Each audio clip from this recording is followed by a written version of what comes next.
So say you found a skeleton. How would you tell if it's a dinosaur? You personally, how would you decide? Well, interesting question. I don't know. I'd have to do some research on that.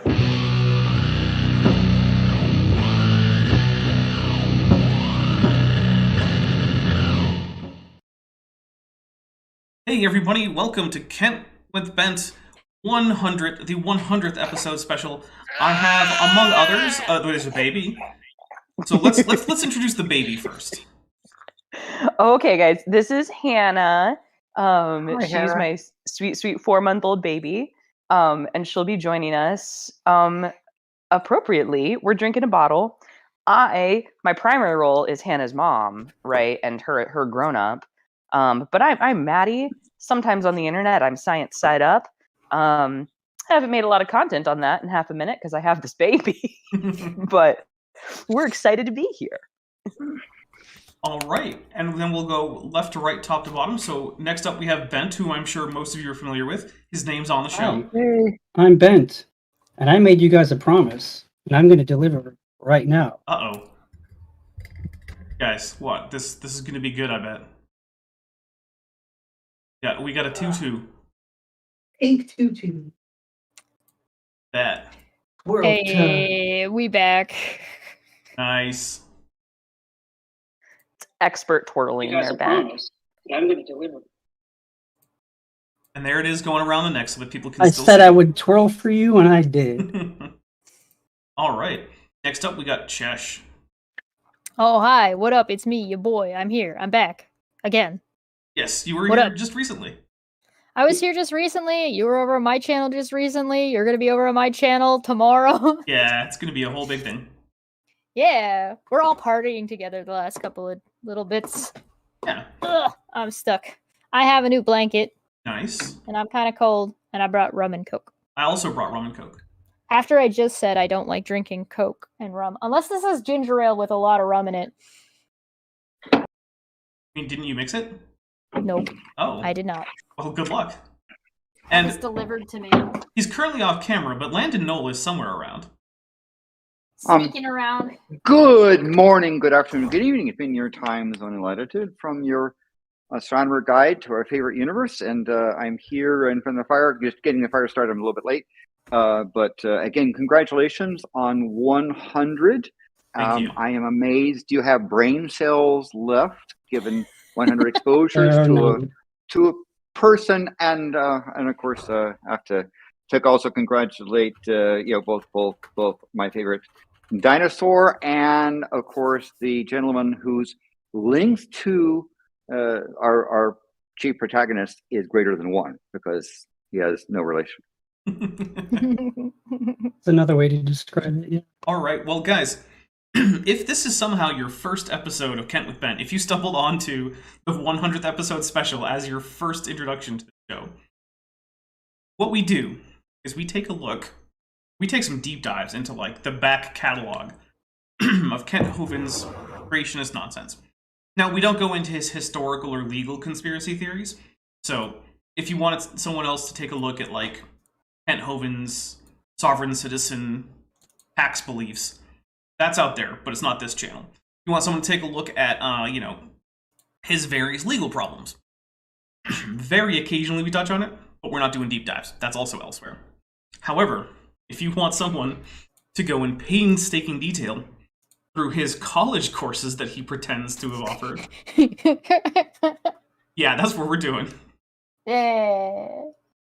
And to help us, the secret is Kent Hovind will rot your brain cells out really fast, but alcohol will both rot your brain cells slower while also shielding you from Kent Hovind, right? So it's not that he's, we're not having our brains rot. It's just that they're rotting a lot slower because of the alcohol. Because this is a drinking game. Now, before we actually get into the drinking game, I want to make sure to say that you are welcome to not play along, or play along with something like water, tea, milk, soda. Let people vape along. Whatever you want, or nothing, is absolutely fine. Do not feel like you're obligated to consume alcohol. I'm going to be. I suspect Landon and Chesh are going to be. I don't know about Maddie. I have a glass of wine, so I'm not probably really playing. Okay. But And yeah, but you guys feel free to do it however you want, but be safe, right? This is going to be probably going to be a lot of drinks. We have our drink counter that I can increment and decrement, so track of how many times you've had to drink. Now, what are the drinking rules? Well, first, we take a drink whenever Kent Hovind says something so stupid, we just kind of have to in order to help, shield brain cells. We take a drink whenever Kent Hovind actually gets something right, without it just being a quotation from someone else. We take a drink whenever Kent Hovind tells a joke that doesn't land, or whenever he tells a story that didn't happen. So, for instance, if we get a story that sounds like the conversation Kent Hovind had with a shampoo bottle in the shower when he was winning that great argument against his evolutionist shampoo bottle professor, rather than, a real thing that happened. Yeah. We take So a drink. are you saying drink when press X to doubt? Yeah, basically. By the way, Dark Law Dragon, who's been a member for 8 months and is a tetrapod level member, says AIG is a bag, broken donks, a Godzilla, and a Mothra emoji. So we're going to take a drink and we're going to explain that in a bit. So How many there's our drinks first- are we going to be with that? That's Don't just get one. bonked by that donk. Other than, with one exception, there is a limit of 1 drink per message. Also, Shipfish for $5 says, what are people drinking tonight with a Mothra? So we're going to take a drink for the Mothra. I am drinking rum and caffeine-free Coke, because... Actually, no, this one is just regular Coke. But the next one's going to be caffeine-free. Basically because I want to be able to sleep. Uh-oh. This is ginger ale. Oh, is that like ginger ale and cricket or something? Okay, there you go. There's some ginger ale that got spilled into my Kraken. And they probably can't read that label, Landon, so what do you got for us? So I'm starting off with Costa Brown Gray's Vineyard 2019 Pinot Noir from the San Lucia Highlands, one of my favorite appellations in the world. And so I've got a nice Have Mercy glass. I don't know if you can see that. nice. I can see it. there. I think the Mercy is coming through. And if when that goes out, because Kent just goes there, I can switch over to a Kentucky Straight bourbon whiskey. There you go.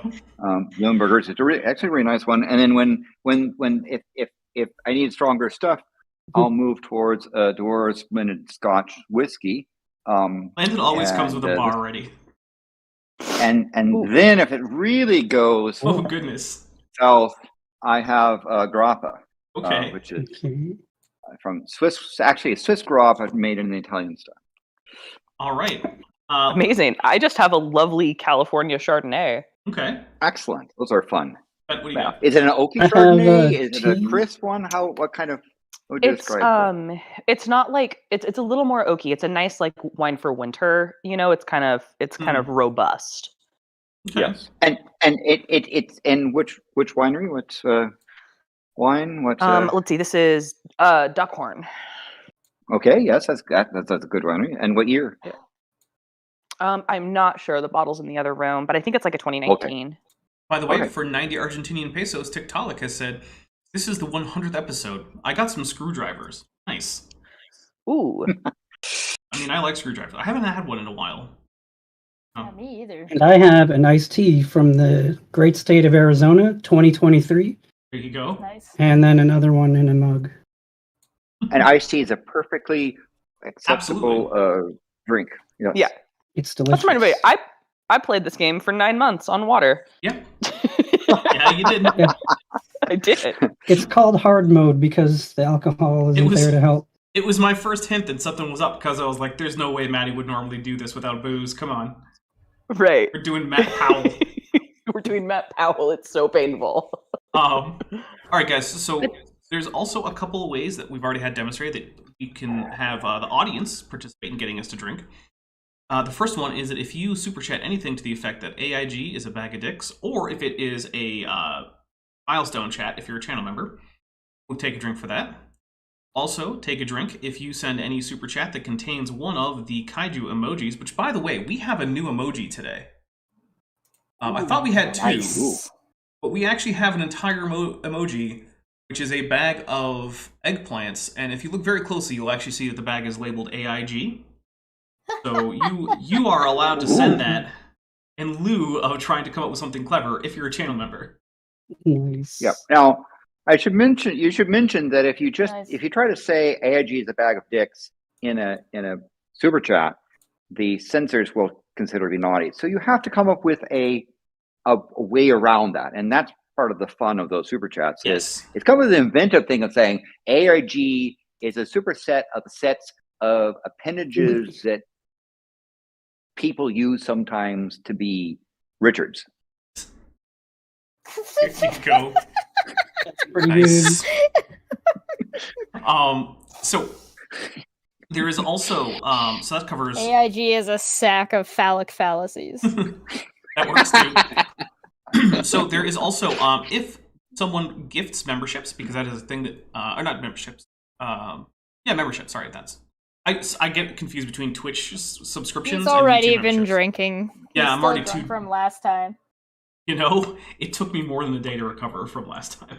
Yeah. Was it 118? Was that the? Yeah, that was 120 Was it 120? something. That was 118. Yeah. No, we got to 118, and then like a handful more came through right at the end. Okay. Goop23 says for $2, happy big one, with the Mothras. We'll take a drink, and don't worry, Jack of Hearts, I have not forgotten about you. But yes, we will And by take, the way, if go ahead, please go ahead. we will take one drink per gifted membership. So if you give 10, we'll take 10 drinks. It's rough. Now we have a $10 super chat from Jack of Hearts that says, I got cheesy snacks for the special episode. Thanks for all the great content, Dapper, and everyone else. Probably kind of sus. I found a cider that is 8.4 and it's 1 pound a can. Let's go. My goodness. Where did you get 8.4% alcohol cider for only a pound? Wow, that's I mean, they forgot to tax that thing. Seriously. Are those cheesy boosts? Cheesy snacks, right? Oh no, he posted in the food part. If you need cheesy boost, What does he got? Lame. Landon, look at the Discord, look at the food channel. That's what he's got. All right, guys. Well, I think we've covered. Did we get predictions? So if Kent Hovind is about to say something, we're not sure what it's going to be, and one of us gets a prediction right, we'll take a drink for that. And Is there anything left that we you- wouldn't guess? We didn't get NSDAP. So if Kent Hovind mentions National Socialist German Workers' Party, prominent members or leaders, or various important activities of theirs, especially during the 1920s, 30s, 40s, that kind of time, we will take a drink for that, because boy, how does he like to do that a lot. I think that covers it. And you got anything I forgot? I think you got them all. All right, and every once in a while, we just take a drink because it feels appropriate. Yeah. I get thirsty. If you want to be a recipient of a gift membership to want to give it, and you haven't done already, for example, if you click on the current thing that says 10 pounds, you click on that little icon up there, you will see, if you haven't, say, accept gift membership. That way you receive a gift membership, and it's free. You don't have to renew. It's not like a book club. It'll if you don't do anything, it'll expire at the end of the month, but you can receive one, and then you can put cool emojis and other things in there. It will not auto-renew on your card, even if you have a card linked. So don't worry. Yes. We did forget also, if audibly Godzilla or Mothra come by, take a drink for that. Ben Hovind, no relation, who's been a member for 30 months and is at the Tetrapod level, says AIG equals the AIG is a bag of dicks, and Kent can get bent. We will take a drink. Yeah. All right, guys, here we go. We're going to hit play on the actual video. Now, Kent Hovind is talking to us about out-of-place artifacts. Want to know how he knows that they're out of place? Because some guys said so one day. That's it. That's literally the entire argument. Some guy said so. So here we go. Also, we may or may not get more guests in and out. This is a rotating in and out kind of guest thing. We have, I think, a maximum of 7 people might end up in here. But who knows? I do want to say that some guy said so seems to be the recurring theme of Kent Hovind's whole shtick. Yes. How do you know that the Loch Ness Monster is real, Kent? Some lady said so when I talked to her. Oh, okay. How do you know that this Especially if you can put a phone number. Oh, yes. Right? Yeah. That is basically his standard of evidence is this guy said so, and I am a fan of this guy. Or woman. Some of his sources are women. Very few, but some. All right, You don't need to defend Kent Hovind. Well, by He's saying, not progressive on women's rights. by saying very few, that was supposed to be my subtlety that, technically he allows women in, but he doesn't want to. Yeah. Hank says, AIG is a bushel of highly suggestive gourds. All right, thank you very much. That was for $7.99 dollary dues. Always nice to get the dollary dues in. Yeah, that's so bad, Hannah. Here we go. By the way, I see, Brother Pratt, apologize because the firewood that's in the fire came from the top of the pile that was snowed on and then melted, so it's a little bit wet. So Yeah, that'll encouraging happen. All right, here we go. Sorry. You do inlaid wood, small pieces of wood put together. This is all metal. He's talking about this bell that was allegedly found in coal. Again, how does he know it was found in coal? Some guy said so. Zinc and silver, all put together. Very beautiful. Wait, he had a source. It was The Hidden History of Something, page 108. Yes, of Reader's Digest. Of Reader's Digest. Amazing. Yes, that his source is some guy wrote this in Reader's Digest. Mysteries of the unexplained. Yeah. So what is your explanation for this claim? Oh, for the bell? Do you have one? Yes. So, best case scenario, someone dropped it in a coal mine. That's it. That seems unlikely. Worst case scenario, someone found it, decided it would be cool to make up a story about finding an ancient bell in a coal mine, so they made up that story. We don't have any actual evidence that it was ever in a coal mine. We don't have any coal that was attached to it, like maybe coal with the mold of the bell. Oh, take a drink from Godzilla. We basically have no provenance for this that would actually allow us to test the claim or even assess the claim. This was found in coal. Now, Celestial Anomaly for $5 says, frowny face, it won't let me do AIG, a BOD, an IPA. Even if I call them a bag of diacritics. Well, you know what? I'm actually a little bit surprised that they're even checking the IPA, which is kind of impressive. I mean, good job, I guess. But since that actually involved that acronym, and I know what that acronym is, we'll take a drink. All right, Tiktaalik for 90 Argentinian pesos says, AIG bursa plena dios provelibus est. Take a drink. You guys like to be clever with that one. I even made that was well done. Yes. Oh, yeah. All right, here we go. They were blasting a piece of rock, and this thing came flying out. Now, they'd already decided the rock is 600 million years old. I'm going to press X of doubt that they found coal that was 600 million years old. That's pre-Cambrian coal. I'm just taking a drink. Pre-Cambrian coal. Like, no, Kent. There was... No, they didn't. Goodness. It's okay, baby. So what is the oldest So you find a known human coal, by the way? I'm sorry? What would be the oldest known coal that we found? Estimation. So, basically... While there might be small coal seams from earlier than this, the Carboniferous is really the first place where we get coal. And that's for a few reasons. Yeah, one is, it's one of the first times that forests exist, where we actually have large-sized trees that are big enough to become basically dominant in an environment, such that the environment is characterized by the existence of these large woody plants. It's also when lignin starts to become a prominent part of woody plants. Lignin is it's a chemical that helps strengthen woody stems of plants. And also, Lignin these nuts. yes. Now, the reason that This is literally the reason I am invited to do this. basically lignin can create coal easily, but one of the things is that in most of Earth's history, or at least in most of the Phanerozoic, lignin tends to rot away. But in the Carboniferous, it seems that there was nothing that had evolved that could digest lignin yet. Whereas nowadays, various bacteria and fungi can do it. It seems that during the Carboniferous, nothing could. And so lignin-bearing wood just kind of sat around until it was buried and then finally compacted in or oil. And so the idea of 600 million year old coal is not super likely, since the things that would make the coal hadn't evolved. Hey, Dapper. I mentioned for this those because we're doing well, probably as a cheat for tomorrow. Isn't it tomorrow the show for? Yes. For the, Yes, that's the show I'm doing with fictitious- Chesh. Yeah, Lana's gonna be there too. Dapper, for those of us who think in timescales of like at most hundreds of years, how long ago is that Carboniferous period? So the Carboniferous is coming after the Silurian and the Ordovician, and I'm trying to think, do I have that number in my head?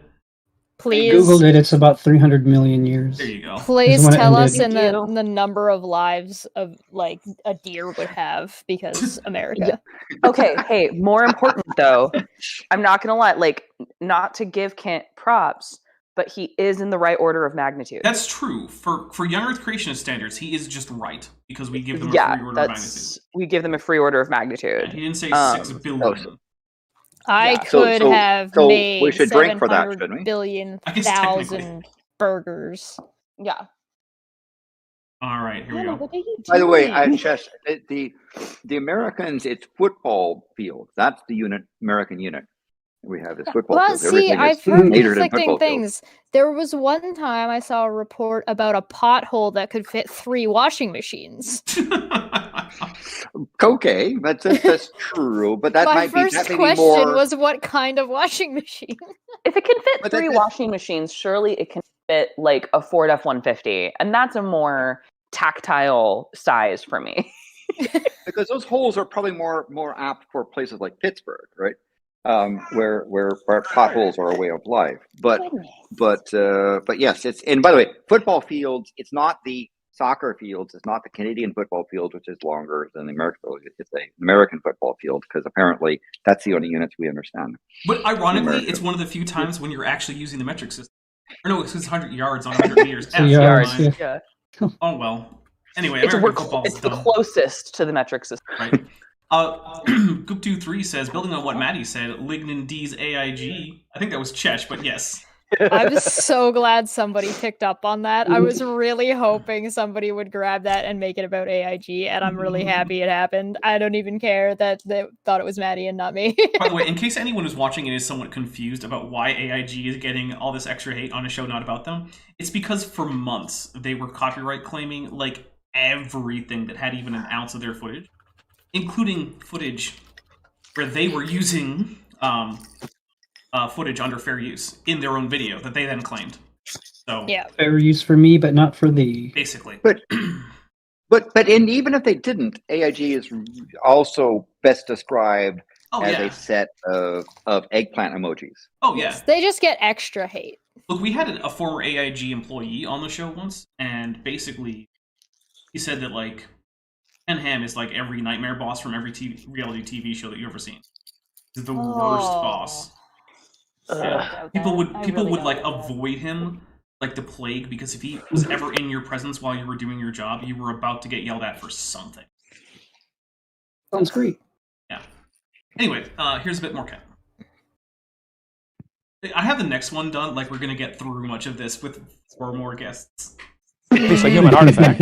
You come to 2 conclusions.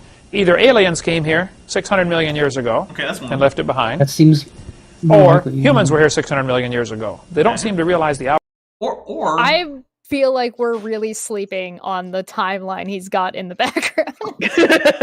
well, we've already talked about it because it's in like every single one of these. Oh, okay. So here's some other options, Kent. You said it was blasted out, so it's not like it was carefully found by someone with a hammer. What if someone just dropped it in a coal mine that they then blasted? Or what if someone just made this story up? Right, that's another option. And then time travel is yet another option. And then finally, yes, maybe humans have been around the whole time is another option. Or maybe the Earth is young. All options. I wouldn't rule out Super aliens. Yes, Severino. It could be possible that it's an alien bell that landed on Earth and got incorporated in during the time of coal formation into the coal seam. Yeah, I mean, I Old guess that's world possible. interpretation.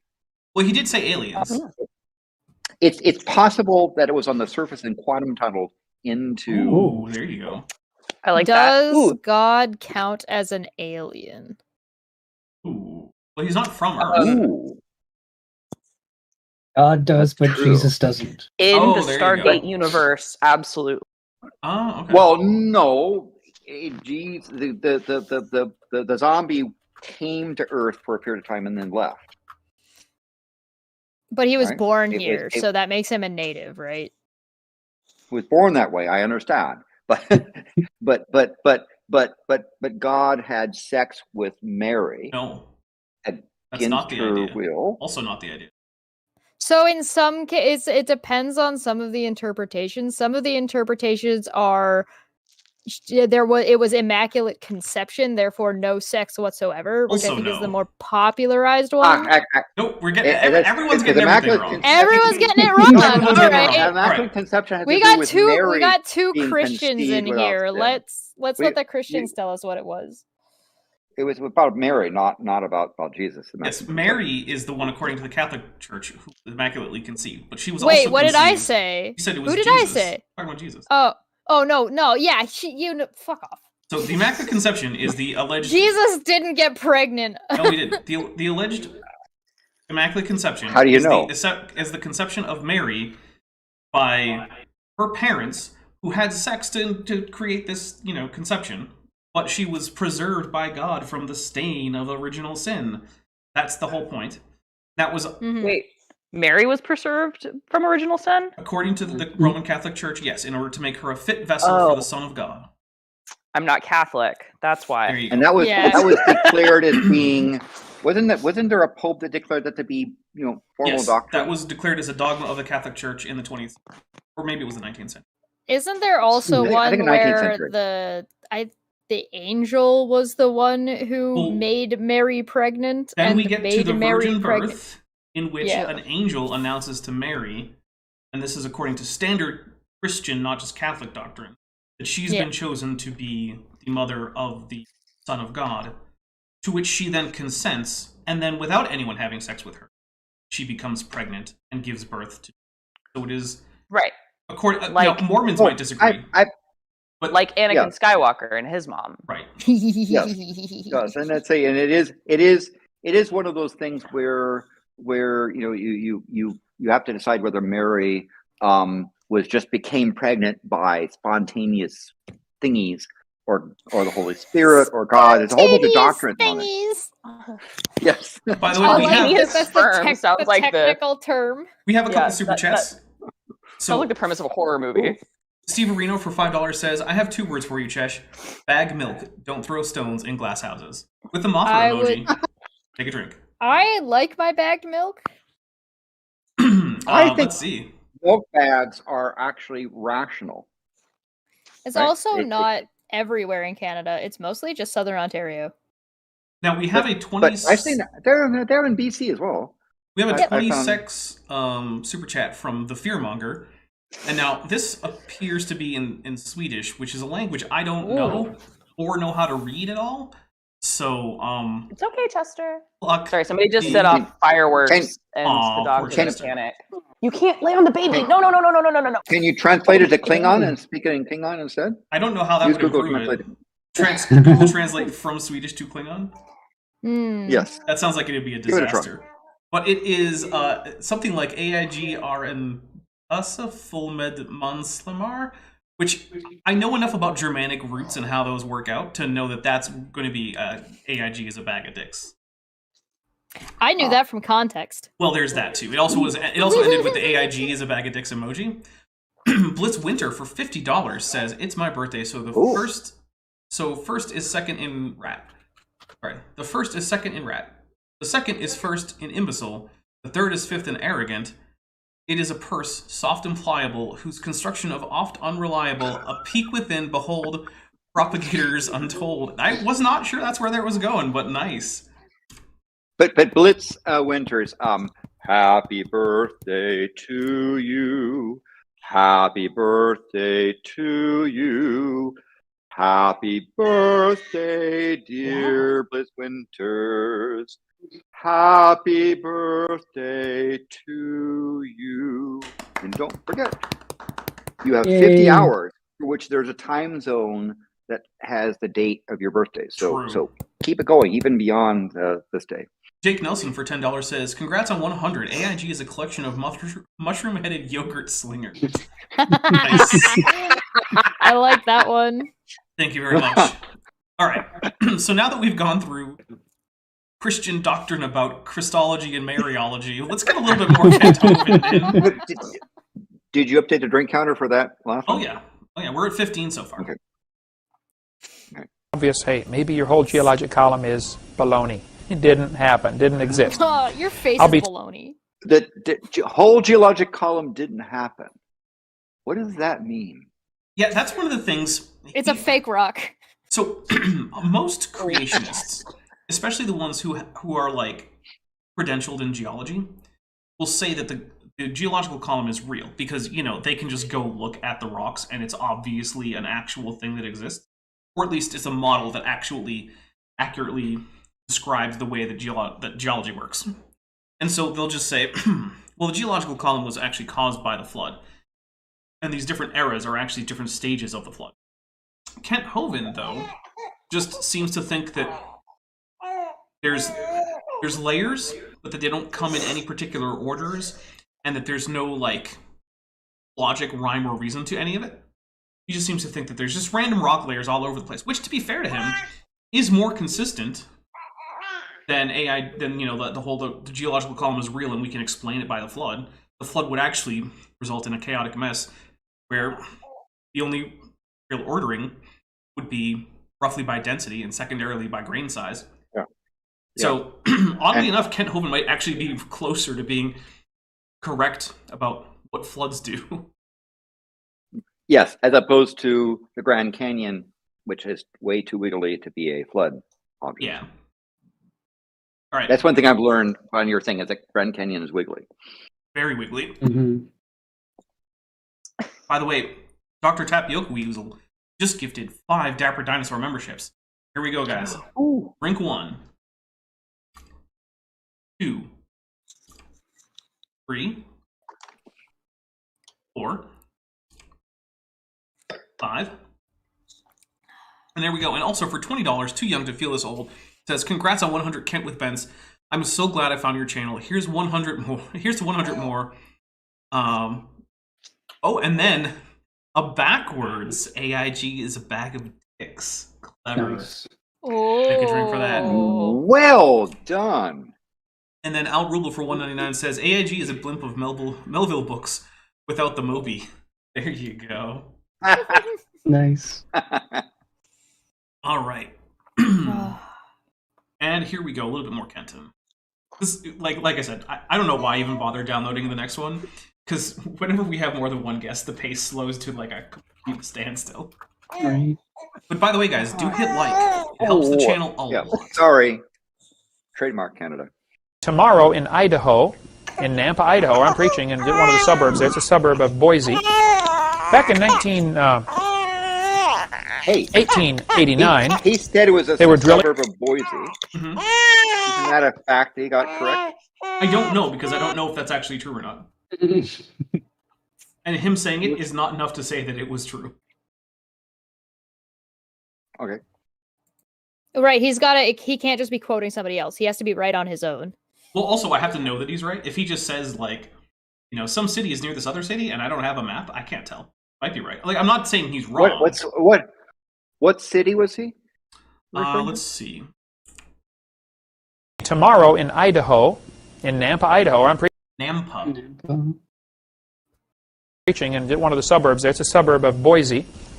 Back in 1889, they were drilling a well. When I was up there, a year ago, I guess, in Boise, I went to the museum where this little doll is, and I read the whole story. They're drilling, when they drill down, I don't know, Eric, if you remember when they drilled our well here for water, as they Oh my drill... god, Eric's there. Of Drink for course. Eric. Yeah, we can drink for Eric. Poor Eric. Okay. You know, these We classes, I'm pour pretty one sure. out for Eric. Yeah. Not for Eric. He has his own thing now. Well, Now, look, yeah, but I have a little bit of respect for Eric Hovind. look, Eric Hovind was pretty obvious that he was pretty badly abused by this man throughout his entire life until Kent went to prison, right? Yeah. So while there are a lot of things about Eric's current behavior that I am not a big fan of, you know what? Getting an abusive parent out of your life and out of your kid's life is not an easy thing to do. It takes a lot of courage and a lot of strength to do it, because it's easy to just let them stay, even though you shouldn't. So I'm willing to give Eric props for getting a toxic, abusive individual out of the life of his family, and to have done it so decisively and consistently. Effectively. Yeah. I would also like to put out one more thing. He didn't just kick him out of his life, he took a bunch of his shit too. All of his shit. All of it. Yeah. So, Yes. Good job, Eric. This is where we'll get into a little bit of the legal thing. So, in an effort to defraud the United States government, Kent Hovind, now this is stuff that's, like, conviction worthy. I don't have to say alleged, right? In an effort to defraud the United States government out of tax money, Kent Hovind decided to transfer all of his property to a corporation sole, which is usually used by small churches with only one staff or clergy member, so that the church can own things in the church's name, separate from that one individual. So, like, if you're going to a small church and there's one pastor or one priest and he doesn't even have enough people for like a church council or something, but you want to say, well, this is the church's podium and these are the church's books in the library. Okay, so you get a corporation sole, and people who donate to the church are actually donating to that. And then if that pastor decides to leave, someone else can be appointed the trustee of the corporation, so that the church's stuff doesn't have to just be, go with him, and whoever else takes over that church can continue to use it. Well, Kent Hovind transferred all of his ministries and all of his personal property into a corporation sole, claimed that it was a church, and then on that basis decided that he did not need to file nor pay any taxes because he didn't own anything. Now, this is something that Glenn Stoll, who's also recently gone to prison for, attempting to defraud the United States government, taught him to do. However, when he then made Eric Hovind the trustee of his corporation sole, Eric Hovind started his own ministry, and he transferred literally everything that the corporation sole owned to his ministry. So when Kent Hovind came back, he came back to find that even his pens are now owned by Eric Hovind's new ministry. And all that those is what I precious call artifacts. that's what I call expert revenge. Yep. So, by the way, I did some looking, and Nampa is a 23-minute drive from Boise on East 84. But looking at the Google satellite map, there's certainly plenty of housing and other buildings between Boise and Nampa. It's not quite to Lake Lowell, but it's in that general region. So I believe he's correct in that. Landon's just like going out of his way to be like, Good he job, Kent. said one thing correct, kind of, we Take a think, drink. based on the satellite imagery. all right. Let me drink more, please. But I wanted to. I don't have the full geography of Idaho there, but props to him for being technically correct. Yeah. Hey, good job, Kent. All right, here we go. The pushing water down, and the sand piles up around the outside. They call that the tailings. As the sand comes up, they run it off into a little box to collect it, to let the water settle out so they can reuse the water to pump it through as they're drilling to keep the drill bit lubricated. Well, they were drilling in rock 320 feet down. They said this rock is 12 million years old, and this two broken pieces of a little doll came out. So, of course, Michael Cremo's solution is, well, this proves man was here 320 million years ago. No, this proves the doll, the whole geologic column doesn't exist. All of that was... Wait, how would a 12 million year old doll prove that humans had been here 320 million years ago in the first place? This man taught high school math for 15 years, allegedly. Yeah. Also, I believe he's unaccredited using schools. the dated toilet house argument, isn't he, not? Yeah. The best way to find out how old it took. Now, look, there are times when it's okay-ish to roughly estimate the date of a house by checking the date the toilet was made, because houses don't go through toilets that often. But they absolutely can, and you can't simply assume that that's how it works. And that's an argument that we've heard from creationists. We have a couple of super chats, or actually these are membership milestone chats. Luigi Potter, who's been a member for 1 month at the amnio level, sorry about that, says, have as good a day as you can while listening to Kent. Also, AIG is a garbage bin filled with sausages with the AIG emoji. No. And then Vishanti, who's been a member for 17 months, has an upside down AIG is a bag of dicks. Ooh. Along with the bag Well of dicks emoji. done. Very nice. Well done. And Vishanti has been a member for 17 months and is at the tetrapod level. In case you guys are Thank you, wondering, Vishanti. basically on both the Patreon and the memberships, the higher you pay, the closer in taxonomic rank you are to being a dinosaur. Top tier just being dinosaur. So it goes tetrapod, amniote, sauropsid, diapsid, archosaur, dinosaur on Patreon, and I believe the memberships only go up to the diapsid level. So What would one have to contribute to be a dinosaur level? it's the $100 a month level. It's the level that I don't actually recommend people do normally. Normally. But hey, look, if you want to donate $100 a month to me, I'm going to give you the option. Well, it's actually, after you take the math out, like 75, Yeah, it is closer to that. 70. But still, like, if you want to do that, I'm not going to tell you you can't. And there are actually a few people who do. I have some dinosaur level patrons on Patreon, which I That's greatly lovely. appreciate. This I next have super one- chat is amazing. I have one that is on my Patreon that's $500, and I literally titled it Scam. What do you get for joining at the scam level, Chad? You get the picture that got Team Skeptic stream nuked into oblivion, which is 7 circles in paint. All right, well, Goopdo3 for $2 says AIG is a drill bit, and it's not even lubricated. Nice. Well done. Well done. All right, here we go. Was done in that one big flood. An obvious human artifact found in 320 million year old rock, they say. No, it's just from the flood this was formed. A couple more thoughts and we'll take a break. This is Wait. from Creation It was from Magazine. the flood. This doll, it's a doll like made of plastic and therefore is Clay. relatively modern. I mean, what's So we saw one picture of it. It looks like it might have been carved out of stone as a figurine, or maybe, as Chesh said, made out of fired clay. The source of it, the Cremo book, which, in case you're wondering, isn't exactly highly thought of among archaeologists. Oh, who'd have thought? Right, surprise, surprise. Michael Cremo is generally considered to be a poor scholar, if you will. Who would have thought? Right. allegedly? Drink for poor scholar. All right, we'll I drink need- for poor scholar. That's fine. I'm still stuck on when we did our aliens one and the ancient alien theorists. I would love to get Maddie and Ben's interpretation of what do you guys think an ancient alien theorist is? Someone who watches too much Stargate. Someone with too much imagination and too much free time. There you go. Hmm. By the way, I have to say that particular ancient alien stuff just shows how low of a standard the History Channel so-called has. Oh, it's in my YouTube history now, so I keep getting like random crap pop-ups now. Thanks, guys. So I'm dragging you in for Yeah. more, is Actually, what I'm telling you. I've been getting some recommendations that I blame Chesh for. I'm not gonna tell anybody what those are. Well, all right, here we go. 94, March of 94, showing what appears to be a battery from Iraq. Oh, it's the Baghdad battery. Look, Baghdad battery. Tell me about that. so the Baghdad battery is, well, one, probably not a battery.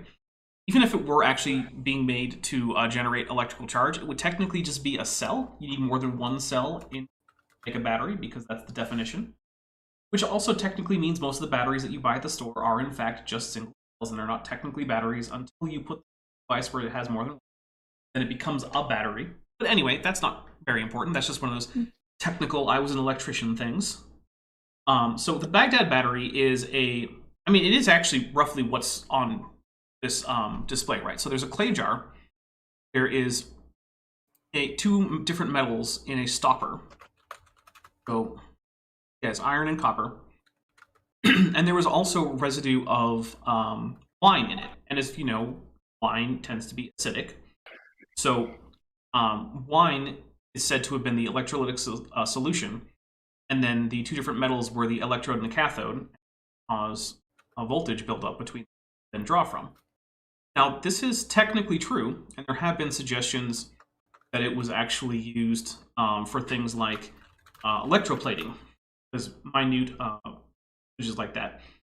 If you then take a bunch of really small, like powdered or tiny shaved flakes of metal in there, like gold, adhere to a lesser metal, if you less valuable metal, like iron or something, it'll stick to it.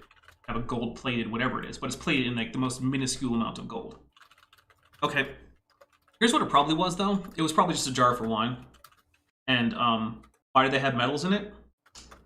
Possibly just for taste, because different metals actually have tastes. Because they couldn't have antifreeze in it, like some wineries yeah, used to that's do. And possible too, yeah. If you want a bigger... It's also important to note that only one of these has ever been found, and I think like it's since gone missing. Like I don't think you can go look at it now. Yeah, it was held in the Iraq Museum in Baghdad, and I don't know if you guys know what happened to that, but wasn't great. Basically, after the United States decided to invade, it was destroyed and looted. And while a lot, sorry, a lot of the artifacts have been returned or found, many of those were damaged. And as far as I know, this one is no longer available for study. Yeah. So I believe those that are part of ISIS are a bag of AIGs. Correct. As a rule, Islamic fundamentalism not good. I mean, religious fundamentalism as a rule is not good. That's correct. We can be bold and just say that. Yeah. Although I will say, and there are religions I would be less worried about. Like if there were extremist Jains, not too worried about the extremist Jains. They can be as extremist as they want, and they can filter their water with microfiber nets or something. That's fine by me. Yeah. Isn't the case that some of the looting of various artifacts came from period of time of Islamic State militants coming in to try and rid things of idols because they believed it was against their religion, or is it just general looting as Saddam's regime? So I don't know the timeline of the Islamic State and well enough to say if it was actually Islamic State groups like formally, but it was a combination of people just looting for the sake of possible resale or because they wanted stuff, as well as destruction of pre-Islamic artifacts by Islamic extremists. Yeah. Because Islamic extremists have a tendency to like to destroy evidence of any history of Islam, because that is the time of ignorance, and there's nothing of value in that time. So why would you preserve the evidence? Yeah. And I know that happens. For example, the really extraordinary museum in Tripoli was raided by essentially former Gaddafi security forces to try to pull stuff out, and the stuff that was too big for them to take, other factions came in and destroyed because they considered to be idols, and the lack of ability of a government to come back has kept that stuff and actually out of there. Jake Nelson actually just super chatted what I was about to point out, which is if you want some more information, as Jake Nelson says, check out Mini Minuteman's videos about the Baghdad batteries. Sorry, or some more accurate info. He actually, as far as I know, has two. One is his initial video, and the other one is a bit of a correction to a few of his things. He does not, in his original video, get anything significantly wrong, but he does make a few mistakes which were corrected by an archaeologist who specializes in like Mesopotamia. And so he takes a look at those and then double checks his work and does make a few corrections in there. So yeah, if you want a much deeper dive than I'm going to be able to go on right now, Mini Minuteman is generally a great channel. I watch it. So. I tested maximum Patreon dollar amount you can set as Patreon. It's 1,500,000. Hey, if anyone wants 1,500,000. 1.5 mil. Hey, if anyone wants to give me 1.5 1.5 mil per month, I will allow you to do that. I won't stop you. Well, I would you're also gonna allow have to. you to do that. Well, you guys are gonna have to set the Patreon, and you're already behind me because I just activated on mine to test it. All right, I'll just add one that's just called "You Are Dapper Dinosaur." It's going to be the $1.5 million tier. Oh, you know what? I will give some. If somebody gives me that much money, I will give them my YouTube channel. They can just have it. Yeah, Like, this here's YouTube channel now. isn't worth close to Alright, 1.5 do whatever you million. want. So it means if Kyle comes up with $1.5 million, you'll give him your channel. Yeah, why not? Oh, that's interesting. Wait, what? Okay, so hold on. Dr. Tropical. Wait, did you go and check it to see if you could do it? No comment. All But right. if I click it, it says, "Oh, wait, that's well, I'm talking about Patreon, not YouTube." Oh, okay. So this is on Mm. Patreon. I don't know what YouTube can do. I You can go could- test YouTube. You Can could we just test do YouTube? 100, 1.5, or 15,000 or something like that. Oh. You could do that Yeah, 100 but then you're times. gonna Yeah. get like an amount taken off every time. True. It's annoying. All right, I'm But, How do gonna. I you could delete do it? something where you, Need to at delete 1.5 this. million, you could say you could become, Oh, do it for Godzilla. All right, here we go. Kind of, 2,000 years ago. Got a question by the thing. What Everybody thinks, you know- triggers? What's the actual function that triggers Godzilla No, or Mothra? shh, you don't get to know. Yeah, that's that's a part of the secret. secret. Okay, Yeah. sorry. No, we just we invented electricity in the last, or discovered electricity in the last few hundred years. I mean, you know what? I'm going to give him. When this was made, that was probably. Well, no, it wasn't the last 100 years, but if we're within an order of magnitude, so we're right about that. Give him that. There you go. And it is fair to say discovered, not invented. Like, I don't know how you would invent basically a fundamental Well- force. So what's the earliest known discovery of electricity? So that's a little tricky. Because, like, people might have been doing weird things like the Baghdad battery that might have actually involved a little bit of electricity for thousands of years without really knowing what it is. But basically, by the time that the 18th century rolled around, there were naturalists in Europe and North America who were doing experiments in electricity. Yeah. So I think there's a difference between something which could have generated a current versus actually, explicitly doing experiments with or using electricity. I think that's, you got to distinguish between the two. Yeah. And I mean, I guess if you count, like, getting fire from wildfires started by lightning, then humans have been using electricity for millions of years. But I don't think that's what Yes. we mean. I think you're right. I think it's probably, although some of the early lightning rods predating 18th century? That might be, but I'm not sure that was because of an understanding of what electricity was or how it worked, and more of a this happens to protect us from lightning, so we do it, and we don't know why. All right, here we go. The maximum that YouTube allows is $699.99. I just tested that as well. Where'd the 1.5 million come from, Chad? What? Patreon. Patreon. Yeah, Okay. Patreon was that one. This one is YouTube. Okay. The fact of the matter is, we'll get into on video number 7 some evidence that they had electricity in Egyptian times 3,000 years ago. Oh, goodness. This will be What? fun. I wrote What? a paper about that. What? Oh, don't worry, Landon. We're going to get there. We'll get there. They were using it to gold plate things. Ooh. Ooh. Different metals, you can use electricity and gold plate them. That's true. We'll take a drink. He's right about that. It has to go Workers in, through, so I sent it for review to see if it actually goes through or not. Colorado Are you found sending human it to bones in yourself? it. Is that how you're testing?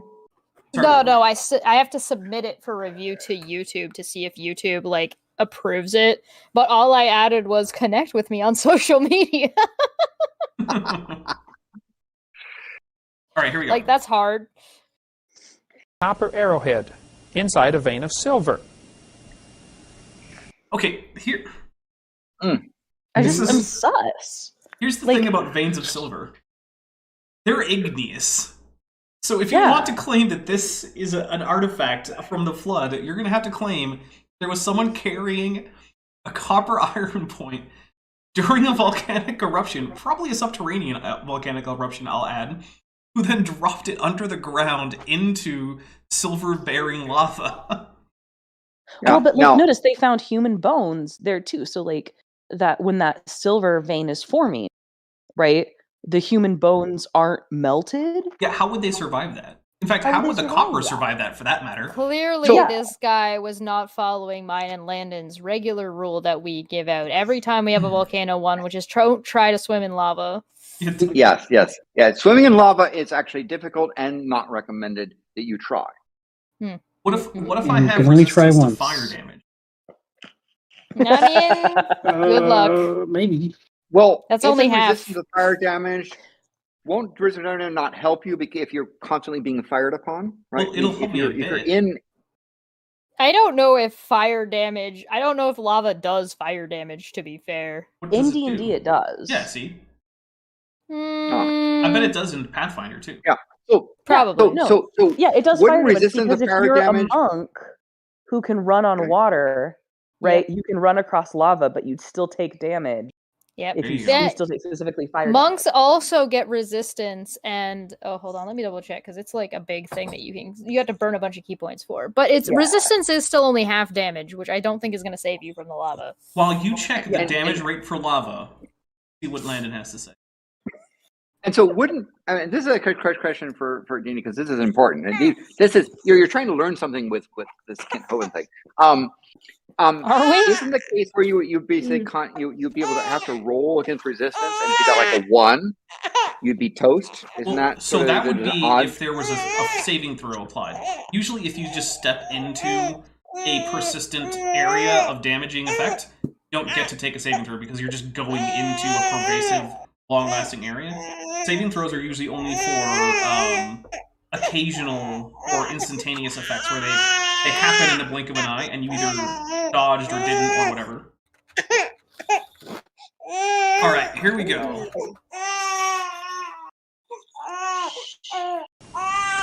1880, they were digging in California. They kept reporting as they're down deep in these gold mines in California. Placerville, you were just So we're just done with the iron arrowhead and Oh, the bone. We're just Yeah, gonna move that's on. all we have to say about that. Point was made. Just toss it out.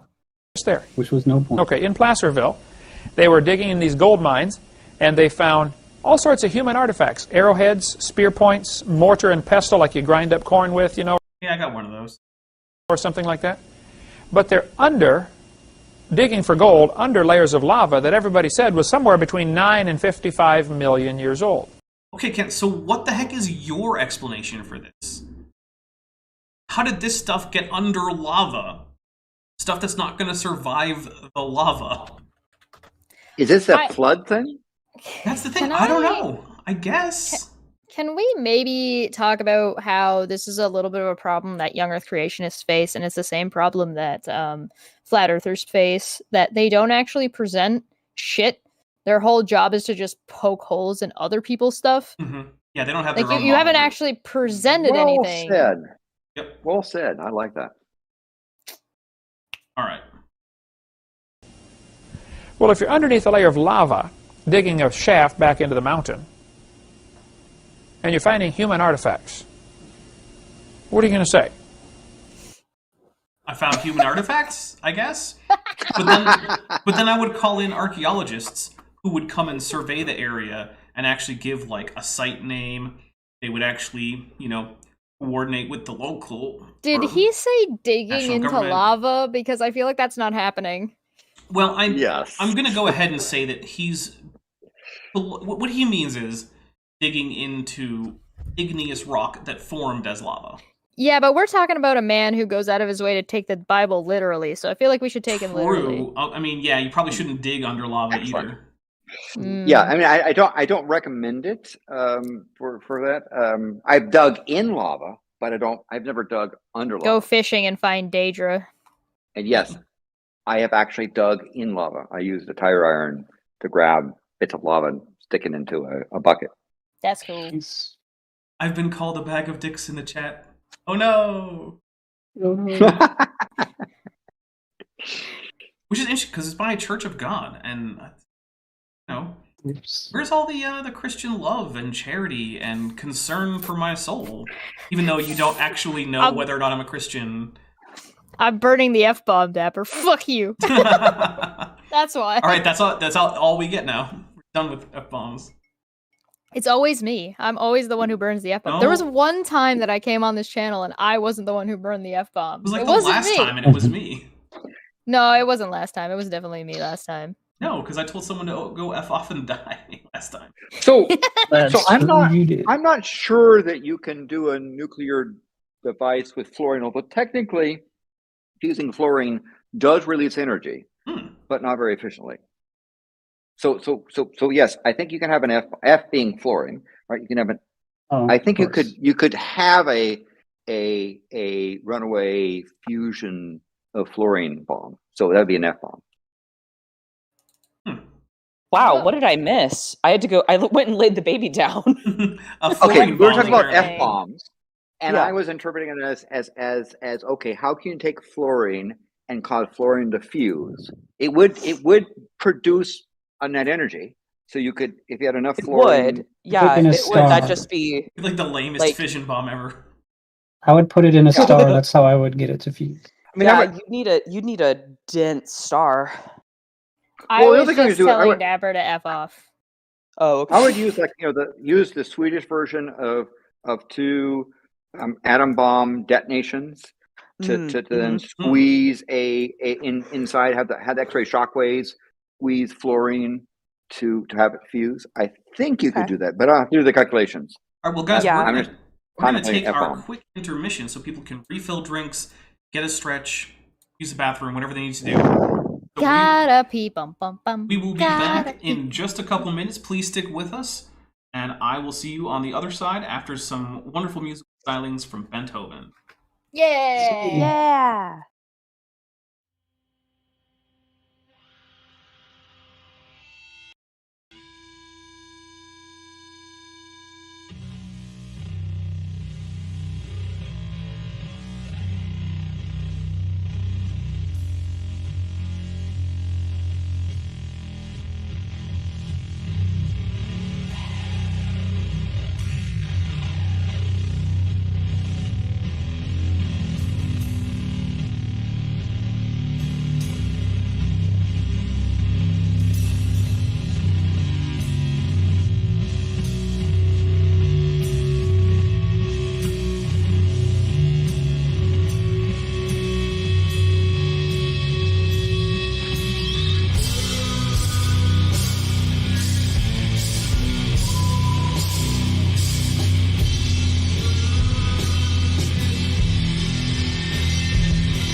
All right, welcome back, everybody.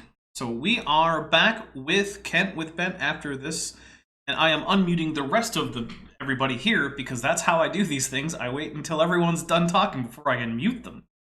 That's probably a good call. Want to develop weird fusion devices, Dapper. Hey, that's fine. By the way, Yes. something I find amusing is the person who called me a bag of dicks in the chat came back with a alt, which, by the way, guys, if you're banned on one account, you're banned on all alts and sock puppets. So don't bother. And then, my goodness, we have a 100 New Zealand Kiwi buck super chat to go through after I mentioned this. This person claims to be the pastor of a church which has added Donald Trump as a new person in the Godhead alongside the Father, Son, and Holy Spirit. And could I suggest that person's That's theology definitely is akin to AIG? Could you get in contact with me, because that sounds fascinating? You can come on my show. I'm just gonna say that I feel like the God of the universe should be above NFT scams. Just as a rule, but hey, maybe I'm wrong about that. Maybe Listen, God, really God is loves here, scamming and NFTs. he just needs more money. Yes. Very important. What does God need with an NFT collection? Is a question I would like to ask. All right. By the way, David Durham, which sorry, the part of your name was like underneath all the stars, which makes it really hard to read. YouTube, you should work on that. Says, can't stay, we'll watch later. Just wanted to say hi, $100 for 100 episodes. Love the science friends. As someone who spent most of my life as a young earth creationist and is now a theistic evolutionist, I very much appreciate this channel and how fun and informative it is. Thank you. Well, thank you. Thank you. I mean, look, that is the kind of reason that I do this stuff, right? That's what here I comes want. the sap. Look, well, maybe a little bit, but look, this channel, my goal, right, is one, to help people who are on the fence, right, go onto the side of science. I don't particularly care about your religious affiliation. You can be a Christian or an atheist or a Hindu or a Buddhist or Jain or Jewish or Muslim. I don't really care. But I don't want you to be a science denier. And secondarily, or perhaps alongside, not secondarily, just alongside that is the second primary goal, if you will. I use the nonsense from pseudoscience to help teach real science. So that's always my goal. Like, so for instance, when we talk about, well, how would you find copper in a silver vein? We'll talk about things like, well, what about igneous rocks? Here's how things like that form and why you can't just find bone and copper objects in those kinds of rocks because they don't form in a way that would allow those things to survive. So I really do appreciate it. And by the way, guys, we have already gone past the 150, the next Dapper Dinosaur video being feathers, which actually means it's happened twice in a row before I finish the next video. And also, Bent, we've gone past the next tutu one. So Nice. Can we put that on the New Year's? I know we raised more for a tutu, so this tutu's free. You get 2 more tutus already. At At two more. least. All right, well, Yeah. here we go. Let's get some more Kent Hovind in now that we've already been back for like 5 minutes. How did they get there? J.D. Whitney collected boxes of these things, published articles about it, about things found in California gold mines, down underground. Dr. Tapioca Weasel for $10 says, wait, hold the symbols phone. People pay for this? Yeah, actually, as it turns out, they do. And I greatly appreciate it. I would like to point out that Kent is everybody's least favorite part of Kent with Ben. Oh, yeah. Look, Yeah. he's the excuse that we have to do the fun parts around, right? Oh, yeah. All right, here we go. You're explaining this to me like the thing you don't understand is that Mario. At least I'm getting it right. At least you're getting it right. They shouldn't be there. Hey, This is called an oopart. Sal's in the chat. Oh, hi, Sal. Hey, Hi, Sal. So, Out-of-place artifact, Thank you. according to the theory. W.H. Holmes of the Smithsonian. We're getting a new guy. No longer is it Michael Cremo, which is nice because Michael Cremo is taken seriously by literally no archaeologists. Because what's that thing that archaeological finds have to have that we recently heard Provenance. about on Red Letter Media? Yeah, provenance. Provenance. What did none of his artifacts Provenance. have? Provenance. Yeah, Providence. And it's not even Rhode Island. Well, that's Providence. not even the same state. That's Providence, not Provenance. Technically not the same word. I'll see about them again later. One of the most vocal critics of the California finds wrote, "Perhaps if Professor Whitney had fully appreciated the story of human evolution, as it is understood today, he would have hesitated to announce the conclusions, notwithstanding the imposing array of testimony with which he was confronted." Translate that for me. What's he? Okay, I'm going to translate it for you. If he had known, Professor Whitney, had known more about science rather than just being a credulous idiot, he would have taken some skepticism with him and said, are you really finding human artifacts buried inside igneous rocks where they could not possibly have survived? And from before humans were even in the area? Because that's another thing. It's like, humans weren't just not evolved yet. Even if we go with, like, flood geology, it took a few hundred years for humans, according to AIG and other flood geologists, to get to North America, and then longer for them to get into South America. So, like, this doesn't really work according to anyone's model. Yeah. I was really thinking you were just gonna read the same quote. Oh, well. Alright, let's see what Kent's translation is. What are you saying? He should not have published these papers because it goes against the theory that we're teaching. That's not what he said. Take a drink. That's dumb. Liar, liar, pants on fire. Isn't that what he's saying? No, he's saying he should have been less credulous and more scientifically Literate. literate. Yeah, there you go. That's a good word. Thanks, Chesh. It is my job. That is okay. When I say it's my job to make like dick jokes and stuff here, yes, but also my actual real like IRL job is to know the words people are looking for or remember where they were when they lost their place in a sentence. And to then mispronounce those words. Yes. That's the flavor that I add. That's the selling point. Dark Law Dragon for $5 sends a Godzilla, a Mothra, and a King Ghidorah emoji, followed by a drink emoji, so we will drink. Cheers. All right. I'll take like a big one for that because that's a lot of emojis. It That is. took a long time to type. Well, most of the water soaked logs have now been dried out, so I'm going to put them in the fire. Nice. So, yay. Yeah, you have a lovely fire. It's wonderful. Oh, thank you, kind of. It is really nice. I think I'm gonna have to jump off the stream, but I will be in chat because I gotta go. That baby's still crying, so Okay. I gotta go rock her to sleep. Well, hey, you're welcome back. if Well, you're Well, thank still you for on. coming by, Yeah. and best wishes Great on your having you. studies Yes. Thanks, Laban. and your thesis stuff. I think it's really important stuff you're doing, and best wishes. Thanks, team. All right. Okay, now, I'll talk to you guys like later. I said, if See you we're still later, going, Maddie. you're welcome back. So bye, Maddie. Okay. Sounds great. All right. Bye, team. Here we go.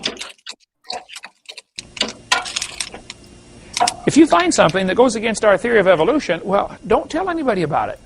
No, you can tell someone about it as long as you actually, check to see if it's valid and actually what was happening, instead of just credulously taking the word of some miners in South America who, I'm going to go out on a limb and say that these South American miners were perhaps not the best paid individuals in the history of humanity, and that perhaps they might have been looking for someone to give them some extra money on one of those things we call a scam. And they weren't historians or Oh, which, by the way, archaeologists. the idea of underpaid... No, they were not. The idea of underpaid South American workers actually ties into the name of the episode, which, in case people aren't familiar, the name, Cien episodios de Kent Hovind, is taken from Cien años de soledad, which is a fantastical realistic novel set in Colombia. And it spans a century, as the title implies, and it's quite good, and I recommend that you check it out. I read it in college, I quite enjoyed it, and I've kind of been wondering how I could use it. So that's why Kent looks like a ghost in the thumbnail, why we have big broadleaf jungle plants in the background. It's because the story has some ghosts, and it takes place mostly in the Colombian jungle. So there you go. Robert Edset, who's been a member for 3 months and is an amniote, says to a full century, and sends a Godzilla, a Mothra, a drink emoji, and an AIG as a bag of drink mix emojis. So take a drink. Thank you very much. Well, you did the thumbnail and it looked good, but why does Kent look like he has jaundice? Oh, that's the color grading on this VHS. Oh, okay. It seemed like a weird choice they made, but I'm not sure it was a choice. I think it might have just been that the VHS degraded before digitally transferred. That's the mistake. Yeah. Also, Al Rubel says that it is a great book. Everyone should read it once at least. I appreciate the backup. It is quite good. If you can read Spanish, I recommend reading it in Spanish. Unfortunately, I didn't, and I might go back and try. Because I can read Spanish reasonably well. I mean, I read most of Les Mis in French, so... Oh, dear. Yeah. All right, here we go. I'm sorry, I don't understand why people want to see that play more than once. I recommend 0 times, but it's one of the worst plays, I think, that is commonly shown. But that's just my opinion. The book's better, Landon. Yes, it is. I'm talking about the play. Okay. Well, I haven't seen the play in French. I've only read most of the book in French. Yeah, it is. And it doesn't improve, in my opinion. It doesn't improve if you do it in French? Yes. Okay, fair enough. And it's more authentic, but it's, whatever you can say. I mean, look. I'm sorry, I'm just not. Poetry is a thing that is really important to read in the original language. Prose is less important, but still, it's nice to have done. All right, here we go. That's what he's saying right there, folks. And that is indeed the attitude that we see. In 1950s, Kent Thomas needs Lee to of the not National talk to people about attitude. Museum of Canada found advanced stone tools in glacial deposits in Lake Huron, however you pronounce that island. The deposits were supposed to be 65,000 to 125,000 years old. The director of the museum was fired for refusing to fire the discoverer. You know, if that were true, we would get names. We would get names. Instead, Michael Cremo. Because remember, this is just Kent relaying Michael Cremo. So really, we're critiquing Michael Cremo. So Michael, what's his name? Who was it? What Can we year get a was he fired? citation needed, please? Oh, yeah, we can absolutely. Yay! Boom. Citation needed. I'm also not sure why that isn't full screen. But whatever. By the way, guys, that is the best citation needed GIF. It's available on Discord, Facebook, Twitter. I believe it's the second most popular one for citation needed on Discord. And I do want to thank you, Dapper, for that thing, because I've seen it in a number of places. Nice. And I always, I always identify something and say, "Yay!" It's one of your more widespread contributions to the internet. Look, if my legacy to humanity is the best GIF for citation needed in all of history, I think that's an acceptable legacy to world with. And it has Klingon in it. It does have Klingon in it. It says "Kaharko," which means I won't believe you. I won't believe you. Here we go. I like it. Tons of artifacts disappeared into storage bins at the National Museum of Canada. Uh-oh. Dash, this is your fault now. Part of the conspiracy. Is Canada hiding? Yeah, Canada is hiding the artifacts. Canada is definitely hiding from Kent Hovind. I don't blame him. I wouldn't let him into the country if I were in charge of immigration in Canada. Right? Did you see what we're doing to Jordan Peterson right now? No, I haven't. What's up with that? Do you want to know right now, or do you want to talk about that later? I mean, is it a 1 to 2 sentence kind of thing? It can be. I'm very good at TLDRs. Yeah, let's do a TLDR, 1 or 2 sentences. TLDR, there is, like every other medical field, there is a board and like an association that makes sure that the people who have licenses in that field behave in a manner befitting that field. And Jordan Peterson is getting in trouble with the field of psychology in Ontario. Ah. So he needs to do one of 2 things. Well, arguably 3 things, depending on how certain things go. So he's either going to have to take an education course on how to behave in a social platform. B, show up to a tribunal, a disciplinary tribunal, and justify himself. Or C, drop his licensing. I see. I think what do you think he'll do? He seems to be under the impression that not only should he face no accountability for anything ever, but also that he is entitled, or that his license is like a right rather than a privilege. I think he'll just lose the license. I don't think he'll actually go to any of those things. Oh, I mean, I could see him being a weenie enough to go to a tribunal, but I don't see him succeeding Well, at that there's the other tribunal. thing, yeah. I mean, Yeah. he might just get revenge by running for parliament. Yeah, he's been promoting Pierre, and for anybody who doesn't know who Pierre is, he's currently an MP in Ontario, which is part of the Canadian government for the Conservatives, who's putting a bid in to be the head of the Conservative Party, to potentially be Prime Minister in Canada, and he is the worst. All right. And it's true that Peterson has been poking around in Canadian politics, so he may wish this upon me, please. All right, guys, we're gonna get a little bit more Michael Cremo in. Discovery had to be killed. They said it would have forced the rewriting of almost every book in the business. Now, folks, this is not science. If you have to... You're right, Michael Cremo is not science, Kent. We'll take a drink. That is absolutely correct.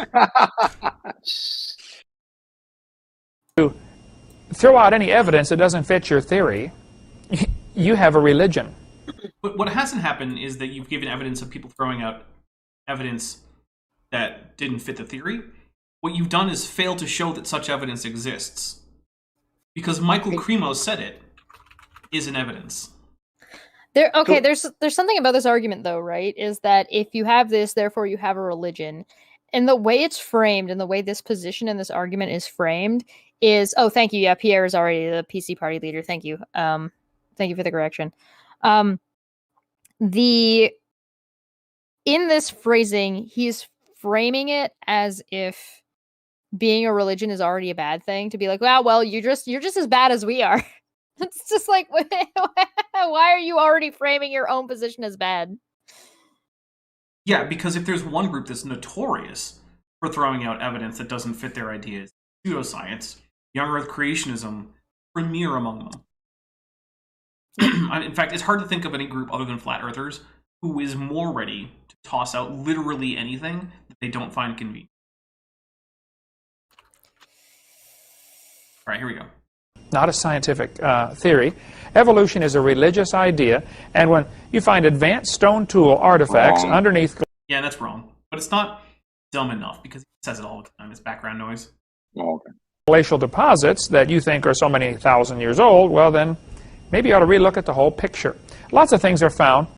Even if we did, that would just, push back, like, human arrival to North America to, like, that point, right? That's after humans evolved. That's after Homo sapiens evolved. That wouldn't debunk evolution. It would change our opinion of when Native Americans got here. It also doesn't fit well with the genetic evidence that indicates that they arrived much more recently than that. Primarily from Siberian population. We know for a fact that Kent does not know enough about what evolution is and how it functions, or at least is not willing to publicly acknowledge close enough to what evolution actually is when presented by science to actually provide accurate what information that would accurately debunk it. If you want to debunk a point, you have to actually acknowledge what the point is. Yeah, you can't straw man the point to debunk it. This is a man who doesn't understand what a dinosaur skeleton would look like. It's true, despite calling himself he does not know Dr. Dino for decades. And also, looking at the big picture is just going to lead you right back to evolution. Because you still have to look at the evidence to see the big picture. That's what it's going to show you. Most young Earth creationists acknowledge that evolution exists. They just nitpicky it out to certain degrees or certain locations or within certain confines. And we looked at this last time. There was a whole lot of, hey, listen, there's evolution happening, but it's within these confines. But they don't ever actually explain what the confines are or demonstrate that they're consistent. All right, by the way, we have another 5 gifted memberships from Dr. Tapioca. My drink. So let's 5 more drinks. Here we go. 1, 2. Oh, I got like 1 more left. 3, 4, and 5. Now, Chesh, why didn't you refill your drink during the... Because I was busy going pee. It took me too long. Oh, you could have still refilled. Signed in? I have a By the way, special beer that I'm saving for tomorrow.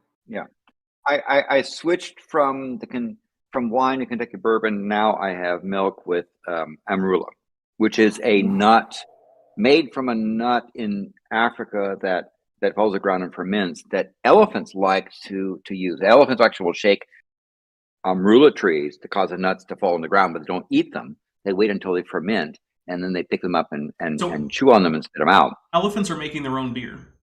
Yeah. Yes, and actually, pretty badass. I have seen I've seen a tipsy elephant. I want to see that from a distance. Have you seen Tipsy Bees? No, but I want to. I've seen Tipsy. So where I used to live, there, you guys have seen that big old gigantic pear tree that was in my yard. Mm-hmm. So that dropped. It was impossible to maintain. It was too big.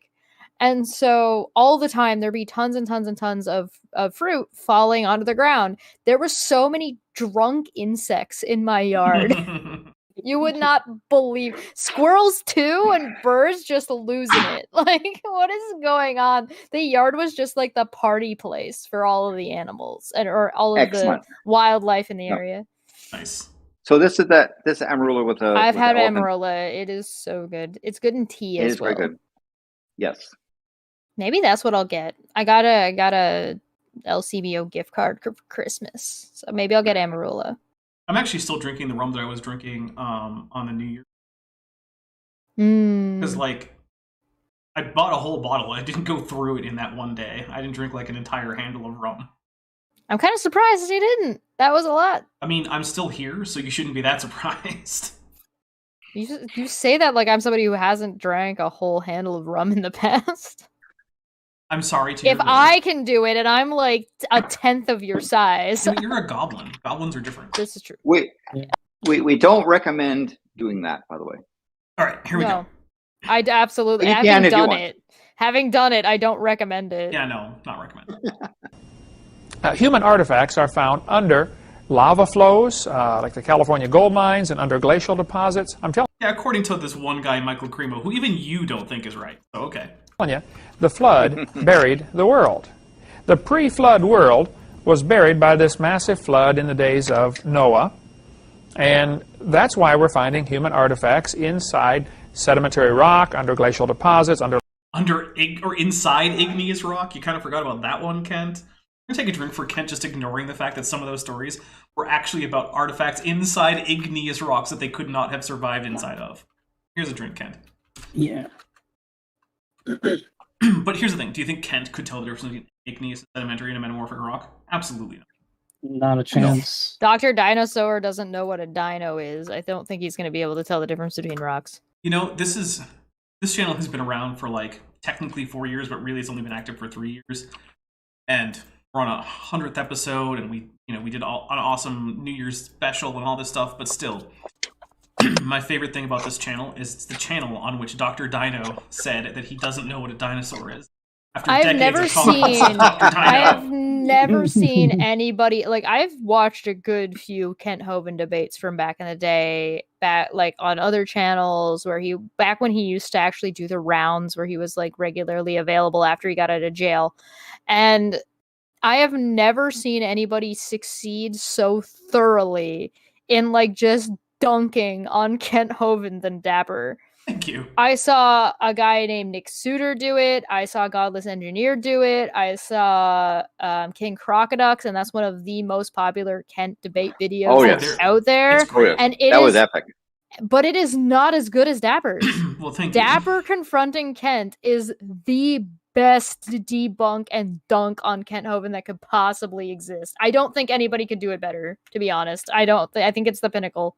Well, thank you. And it is, like I said, my proudest moment on this channel is so Kent far. Hovind. So far. Yet. So how was that encounter done?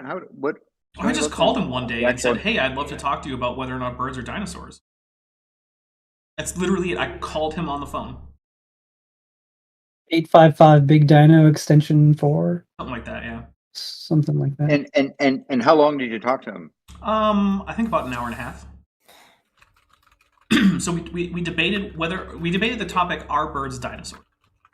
And so eventually, when he was just getting off into weird, incoherent ramblings, I tried to like bring it back to sanity. So I asked him, okay, Kent, if you found a skeleton in the ground, how would you tell if it's a dinosaur or not? Personally, how would you decide to, or how would you go about determining that? I said, well, I don't know. I've never really thought about it. I guess I'd have to get back to you.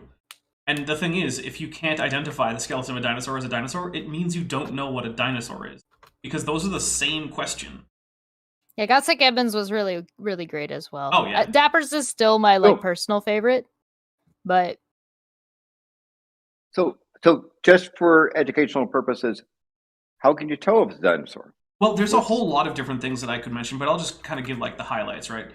So answer the question for Kent. Yeah, so the biggest thing you're going to want to look for is if you have the hip bone, you want to look for the acetabulum or the hip socket to be a ring of bone rather than a cup like it is in most animals. So basically, if you have a whole dinosaur hip and you could you have it like directly so the front and back are facing left and right for you, and you look at the hip socket, you should be able to see through the hip socket and then through the next hip socket on the other side, out to the outside of the hip. Those things should be blocking your view there. That's unique to dinosaurs. You also want to take a look and see if the ankle bones, if you have them, if the astragalus and the calcaneum are able to interface on any plane other than the sagittal plane. You're going to want to take a look. There are some factors in the skull, but they're a little bit more technical than I would really want to get into. Although, if you have a skull that doesn't have the characteristic archosaur skull openings, probably don't have a dinosaur, so you can pull it out there. Yeah. You want to look for 3 or more sacral vertebrae, and you want the vertebrae to be strongly attached to the iliac crests, such that the transverse processes, in most cases, are actually fused to the iliac crests. Want to take, I mean, those are most of the things. You want to take a look at the 4th trochanter of the femur to make sure that asymmetrical per femur. That's a big one. There are some other things like the orientation of the radius and ulna relative to the rest of the body should be such that the mani actually face palm inward, with the only exception of highly derived quadrupeds like Latesaur. But yeah, those are some basic ones. A lot of it actually has to do with the hip and the legs. But there are other things to do with the skulls. And, also, it's not diagnostic, but dinosaurs tend to have a lot of vertebrae, so that can help. Not vertebrae, specifically cervical vertebrae. Now, they're not the only thing that does. But if it's a terrestrial animal with all those things, or you're having trouble determining it, you have a lot of cervical vertebrae, and say you have the inward-facing palms. You have the characteristic skull holes. You have a good chance of at least having a dinosaur, if not an actual dinosaur. There's other things, but also, I mean, watch my debates about birds and dinosaurs to get a whole long list of criteria. Excellent. Yeah. All right. And just on a slight other thing, given we're at 41 drinks, 41 is a nice twin prime. It's actually the smallest composite. False prime, who's in base 10, starts with a composite number. And it's a sum of 2 consecutive squares. 4 squared plus 5. Of course. Thanks for being cool, 41. All right, here we go. Lava flows. I'm sure there are lots of volcanoes going off during the flood, causing Back. lava, sometimes pillow lava if it's underwater, or ash or layers of ash. Lava. And I don't know that the flood. That's correct. That's a real thing. Yes, I just think you got it's a that correct. cute name. It is a cute name. Sure, we'll take a drink. Yeah. By the way, baby got out a good burp and then immediately passed out. Oh, good. God, that is Excellent. my life. Welcome back. So maybe that's what the U.S. House of Representatives need to do: get a good burp and then pass out. Oh, Oh God. have they actually elected a We'd speaker all- yet? We'd all feel better. No, We're gonna talk about Not that on yet. Saturday, I'm sure. Good. Oh, Landon, I was going to say, I recently made a comment to my psychiatrist about fun number patterns. And he was like, do you often look for numbers? And I was like, I'm a mathematician. I like finding patterns in numbers. It's fine and normal. I tend to specialize in the 2-digit numbers because for someone who's, if I know your age, then I will go and find out fun facts about your age in there. But 4 months yeah. ago. Okay, but Landon, Yeah. my age has 9 digits. Get on it. Well, give me an integer, Okay. and I will give you interesting facts. The So, integer might have to Dappers- be approximate. So Dapper's claim yes, to fame. give me is going to be the citation needed. My claim to fame is going to be that I have a Mortalat palindrome number Yes. equation Yes, you that have- Landon gave me. Yeah, you have one of your prime Cheshire prime. Prime is one of- palindrome. Yeah. It's one of the largest known palindromes and largest known base 10 palindrome of that size. So Bent is going to be what are you going to be known for? The Is it going tutu, to I be the think. tutu? Maybe the music, probably the tutu. Yeah. I'm looking forward to like how long it takes for people to notice who watch this in the future who don't kind of know the lore that you have a Dapper Dino blanket behind you. Yeah. Available I on find the it- merch store, linked in the In the description. merch, exactly. Link in the description. Cheshire, wasn't it 20,001 decimal digits was Yes. your prime? And the question was, does there exist a 20,001 decimal digit prime? Yeah, that's a the question was a prime palindrome. And so Yes. like the size you had to go to get for the largest one known was 21, right? Yeah, 21,000. It was 21,001 digits. We were searching for that, and it was very hard to find that. And the question was, was there something that prevented it from happening? It turned out, after a lot of computation. Yes, the blanket is real merch, correct. You can go and buy that blanket if you would like to go buy a blanket. I think Maddie's going to be best known for her what is that? PTSD Velveteen Rabbit.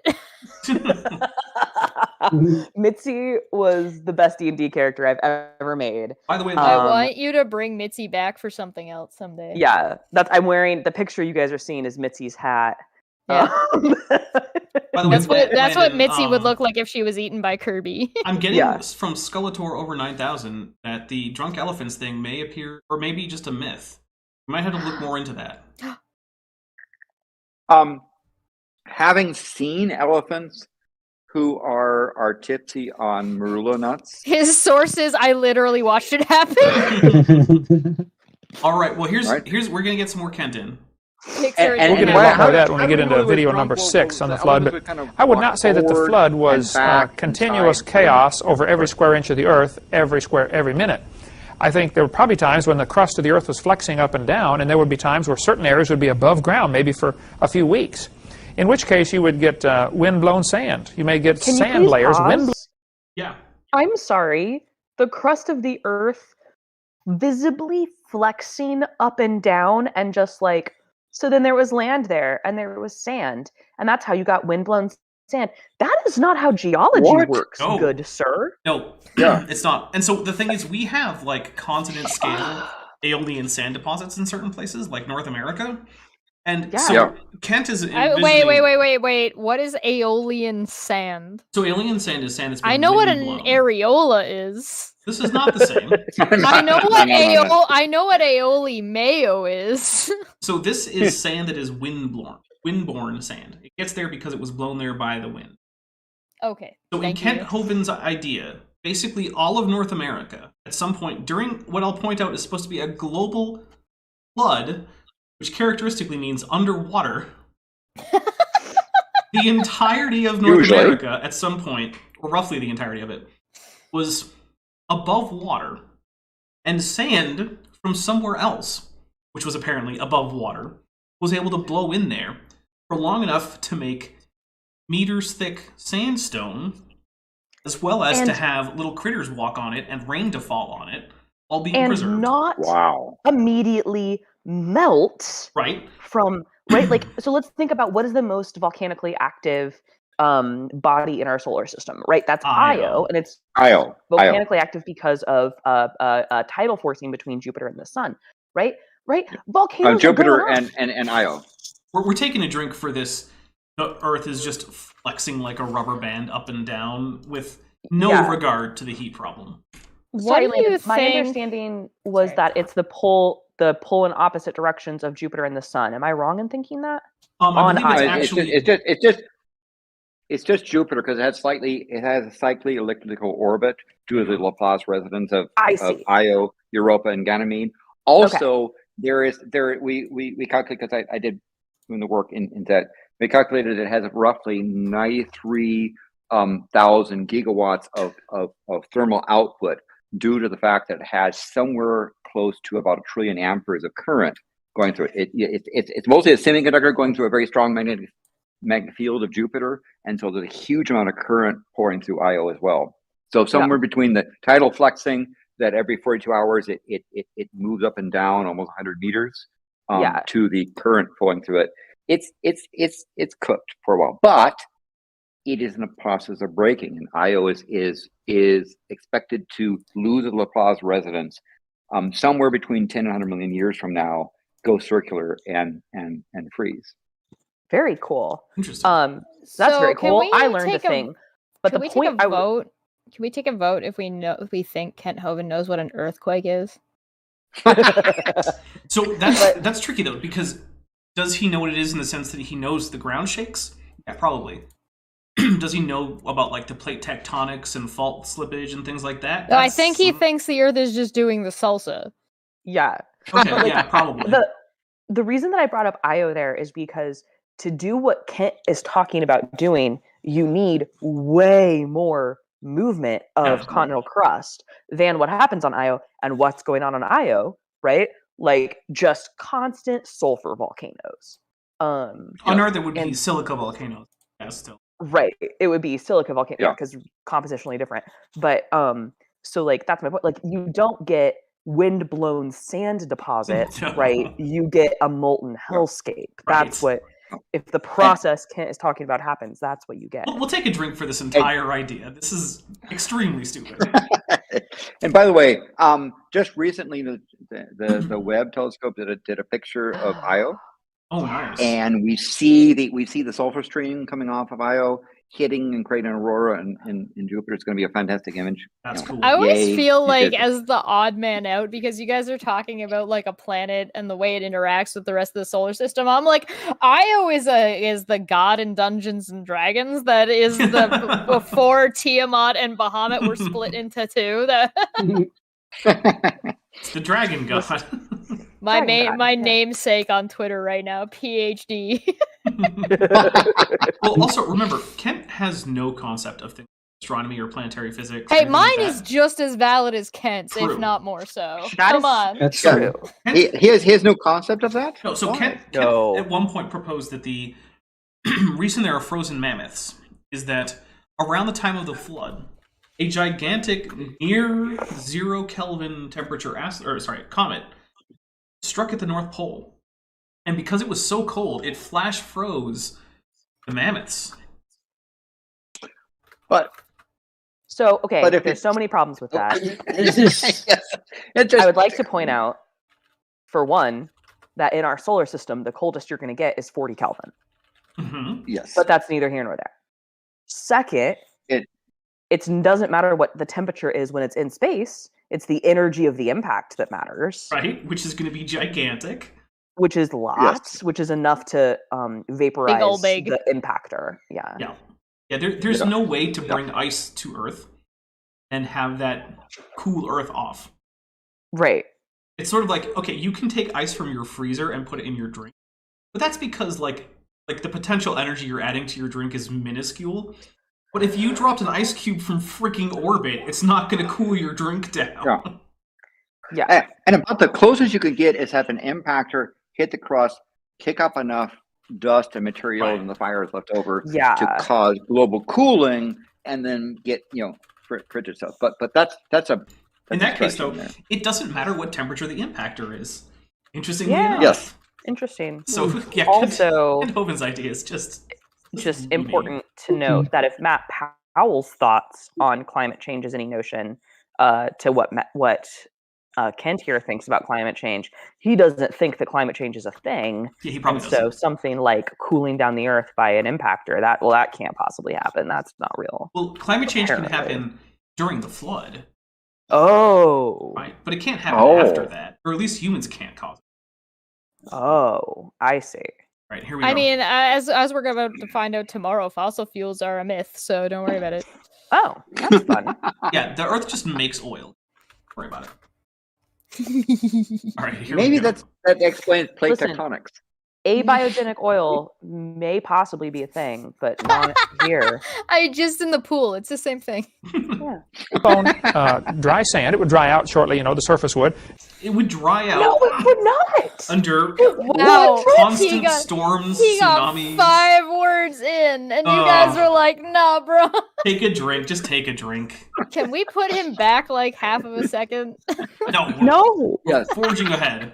And blow around. I can't in express a that couple of weeks. This is as dumb as 2 + 2 is 5. Yeah. Like, Don't get me started. All right, here we go. And then Well, that if you area gets redefine the submerged. plus operator, Yep. So now it's no longer the plus that people are familiar with. Yeah, sure. It's like if I redefine what addition dry plus means. 1, right? I redefined global warming to mean. Right. Again. So I think when we see the video in heaven of how the flood happened, you'll say, oh, so that's how this happened, like the cross-bedding of the sandstone in Grand Canyon and all this kind of stuff. Apparently there's going to be heavenly screenings of the flood VHS or something. I hope God has a good projector system. Well, he does. That's how he prints the sky out, because we all know the Earth is flat. Good point. Yeah, the sky is just a projection from God's projector. Yep. It is. Okay. What did he say about You the Grand believe in Canyon? the moon? What did you say? What? Sorry? He was saying about some of the Grand Canyon and explain. I didn't quite. Oh, he said that when we get to heaven, or I suppose when he gets to heaven, because he's pretty sure that you're not going to heaven, Landon. Oh, okay. Yeah, screw you, Good. Landon. Because the other places were all the cool people like the jazz musicians. Yeah, Right? jazz You wanna have the jazz Yeah, musicians, people who smoke the reefer. ooh, if there's no jazz music in heaven, I might need to reevaluate faith position. Uh-oh. That's fair. That would be fair. So- I would, so- you know what, All right. respect. In heaven, apparently, Kent Hovind imagines that there will be available some kind of video to watch that will be like a real-time depiction I'm sorry, of the flood, which will explain every sorry, goodness, everything that the flood has caused, including the Grand Canyon, the mountains, how all of North America just rose up out of the water at some point long enough to dry off somehow, even though there's constant storms, all that stuff. Just don't worry about it. In heaven, God will explain it, which means you don't have to worry about it now, which means you don't actually need a good explanation now, because you'll just get one in heaven. Now, conveniently, no one has yet to come back from heaven to explain it to us, but don't worry about that. I wouldn't care about the flood. I want to know if you have this explainer video about the fine structure constant. Tell me about that. Who cares about the flood? You stuff? are way too advanced for Kent. Kent doesn't know that Get the exists. hell out of here. That's true. Kent's not heard of the fine structure constant. Does anyone can explain fine structure constant? Why it's almost 1/137? I can't. Not quite. No. No, I can't. But I know that With Io Matt was a O'Dowd god before that fought with Tyr before he split and lost to a big old primordial prime that beat him up. Dr. Tapioca Weasel claims to be able to explain the fine structure constant. So, Landon, you might have to... Really? Yeah, you might have to contact Tapioca Weasel. But here we go. We're going to get some more Kent in. Gave them not only in this original creation a perfect world to live in, he gave them a perfect diet. He told them what to eat. Oh my god, we're going to get into his Kent Hovind's eat cyanide nonsense. Oh wait, no. we're getting Yeah, pretty sure. getting the perfect human diet before the sin of pie. Yes, but it's going to involve Kent Hovind telling you to eat things of which the first metabolite is just hydrogen cyanide. Can I point Also, out drink this from is, opera. this is the first time I've No. ever actually been on like a debunky sciencey like talk video with Maddie. Me and Maddie Nice. have only ever done D&D together. This is the first time we've Yes. sat and riffed on somebody. Nice. And by the way, Maddie, I really enjoy your D&D stuff. So you're a good DM. This Thank you man so is a much. great DM. Oh yeah. Facts. And 45, it is hypothesized that every number greater than 45 is the sum of distinct primes greater than or equal to 11. Oh. There's a conjecture about that, which if it's proven will go to help the, work on the Goldbach conjecture. So every number greater than 45 is hypothesized to be the sum of distinct primes greater than, equal to, or 11. Well, if we have budding mathematicians in there, now you know what your next proof can be. Yeah. Get on it, guys. All right, here we go. God said in Genesis chapter 1 and verse 29, Behold, I have given you every green herb bearing seed which is upon the face of all the earth, and every tree in the which is the fruit of a tree yielding seed, to you it shall be for meat. God told him to eat the fruit, the vegetables, and the seeds. You know, we don't do that much anymore. We eat the hamburger, French fries, and Coke. I just want to point out that that hamburger bun is almost entirely composed of plant seeds. Also, I'd like to Yes. point out that humans, like, for the first time in human history, right, most humans have enough to eat. Yes, which is an amazing achievement, which was not helped at all by young Earth creationism. Not even a little Does he bit. think that sugar and wheat, as we know it in a burger, is too refined? He might. So Kent has a sort of like naturalist kind of natural bias when it comes to food, but he doesn't really explain like. He's not very impressive for somebody clearly out of shape. Well, I mean, yeah, but he doesn't have like a very like thought out like idea as to what is appropriate, because I'm sure if you sent him some like whole grain like wheat bread or something, he'd be like, oh yeah, this is very healthy. Then if you sent him like a burger bun, he'd be like, this is terrible. And to be fair, I mean, the whole grain bread is going to have more nutrients in it, but like fundamentally in both cases you're eating a bunch of carbs. They're not that different. And he seems to be like anti-meat consumption, and yet according to people who've worked at Dinosaur Adventureland, especially people who've cooked for Dinosaur Adventureland, like dinner or breakfast every day involves sausage, eggs, and bacon, and dinner usually involves some kind of red meat. So like it's not like Kent is skimping on the meat there. But hey, I'm not a nutritionist or a dietitian or any of those things, so don't take my word for it, but also don't eat cyanide. I'm not a doctor. Yeah. Yesterday was Meatless Monday, and I made some like really yummy congee in ramen broth, and then I sautéed up just some like shiitake mushrooms and peas and butter, and it was Sounds great. so good. And that's what I also ate today. Can we replace the peas with garlic? Because then We could do that. Or And I mean, like, I kimchi want would that also be much super good. kimchi would be good. I also just like that much garlic in my food. So whatever amount of peas you had, just replace it with, each pea needs to be replaced with a singular garlic clove. Okay, And- yeah, we can do that. And by the way, Chess, yesterday I had tofu sauteed with black garlic. Ooh. Oh, nice. Ooh, that was just Man, yummy. it's so fancy. For those of you who might not know, congee is a Chinese rice pudding. Usually savory. Yeah. It's Alright. really good and really easy to make and really cheap. I mean, ultimately, it's basically overcooked rice. Yeah. All right, here we go. And here God said, eat the fruit, the vegetables, and the seeds. It would surprise you He said while having bread and a tomato up on screen, which is fruit and seeds, but okay. to keep a list of everything you eat for 1 week. And then go back and read the list. I mean, everything goes in your mouth. Everything you drink and everything you eat for 1 week. Just go back and read the list a week later, and you'll say, boy, I didn't eat much fresh fruit, did I? Not many fresh vegetables, not many seeds. Every time you eat any kind of product, you're eating seeds. And Yeah, we're slowly also- digging. Please enjoy like how to give someone an eating disorder 101. Right? Seriously. Yeah. Don't take Kent's advice, guys. Look, if something Kent says seems like a good idea, I'm not saying you can't do it. What I'm saying is get advice from other people first, and then if like people who know what they're talking about give you the go-ahead, then maybe it's not a terrible idea. our grave with our spoon, and I think an awful lot of people die of diseases Oh, and get to heaven early. Christians get to isn't that a good thing?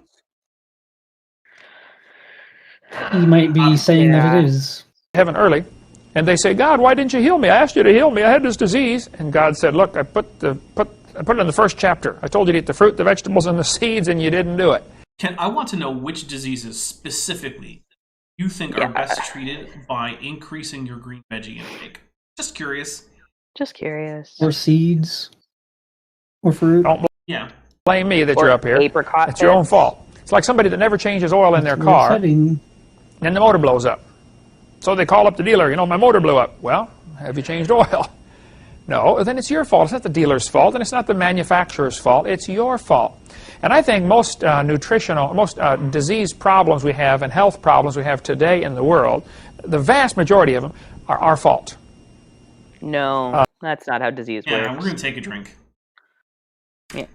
Plastic victim blaming. Can you live an unhealthy lifestyle that results in medical problems? Is that a thing that can happen? Yes.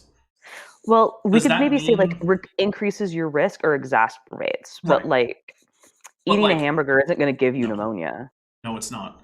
Most of the things that cause mortality in humans cannot be directly attributed to a poor diet.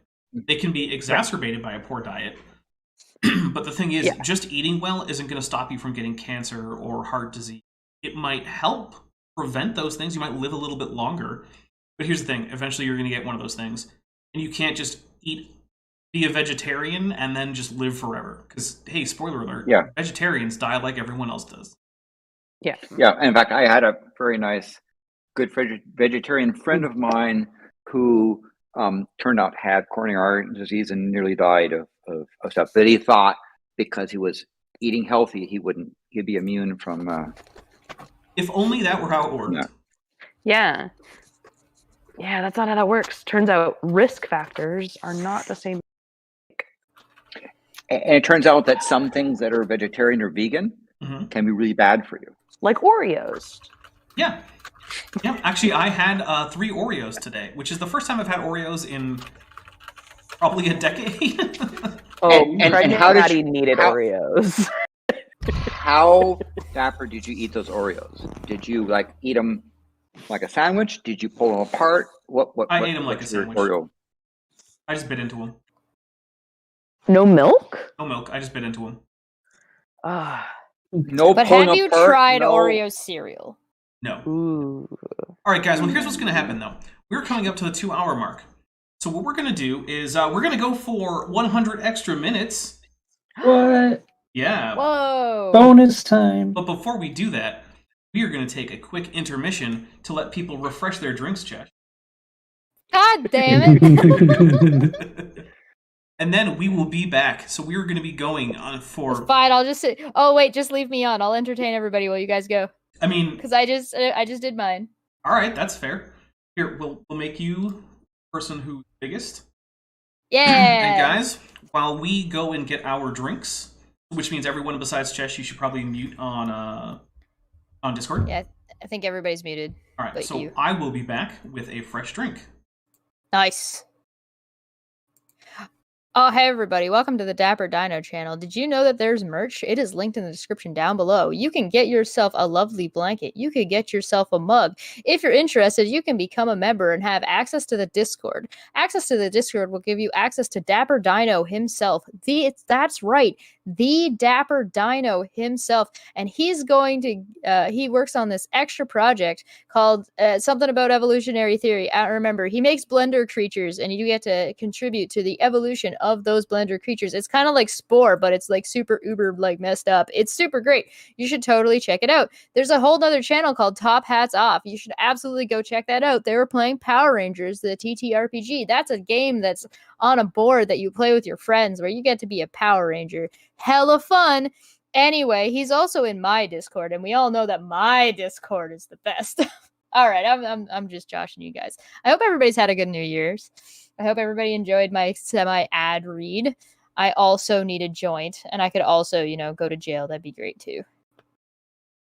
So we can talk about how awful Kent Hovind is. Or we could talk about how great Cindy Lincoln is. Oh, hey, Landon. You said you need a joint. You said you need a joint, and you can go to jail. I thought joints were legal in Canada. Oh, they absolutely are. It's just a matter of both. Why not both?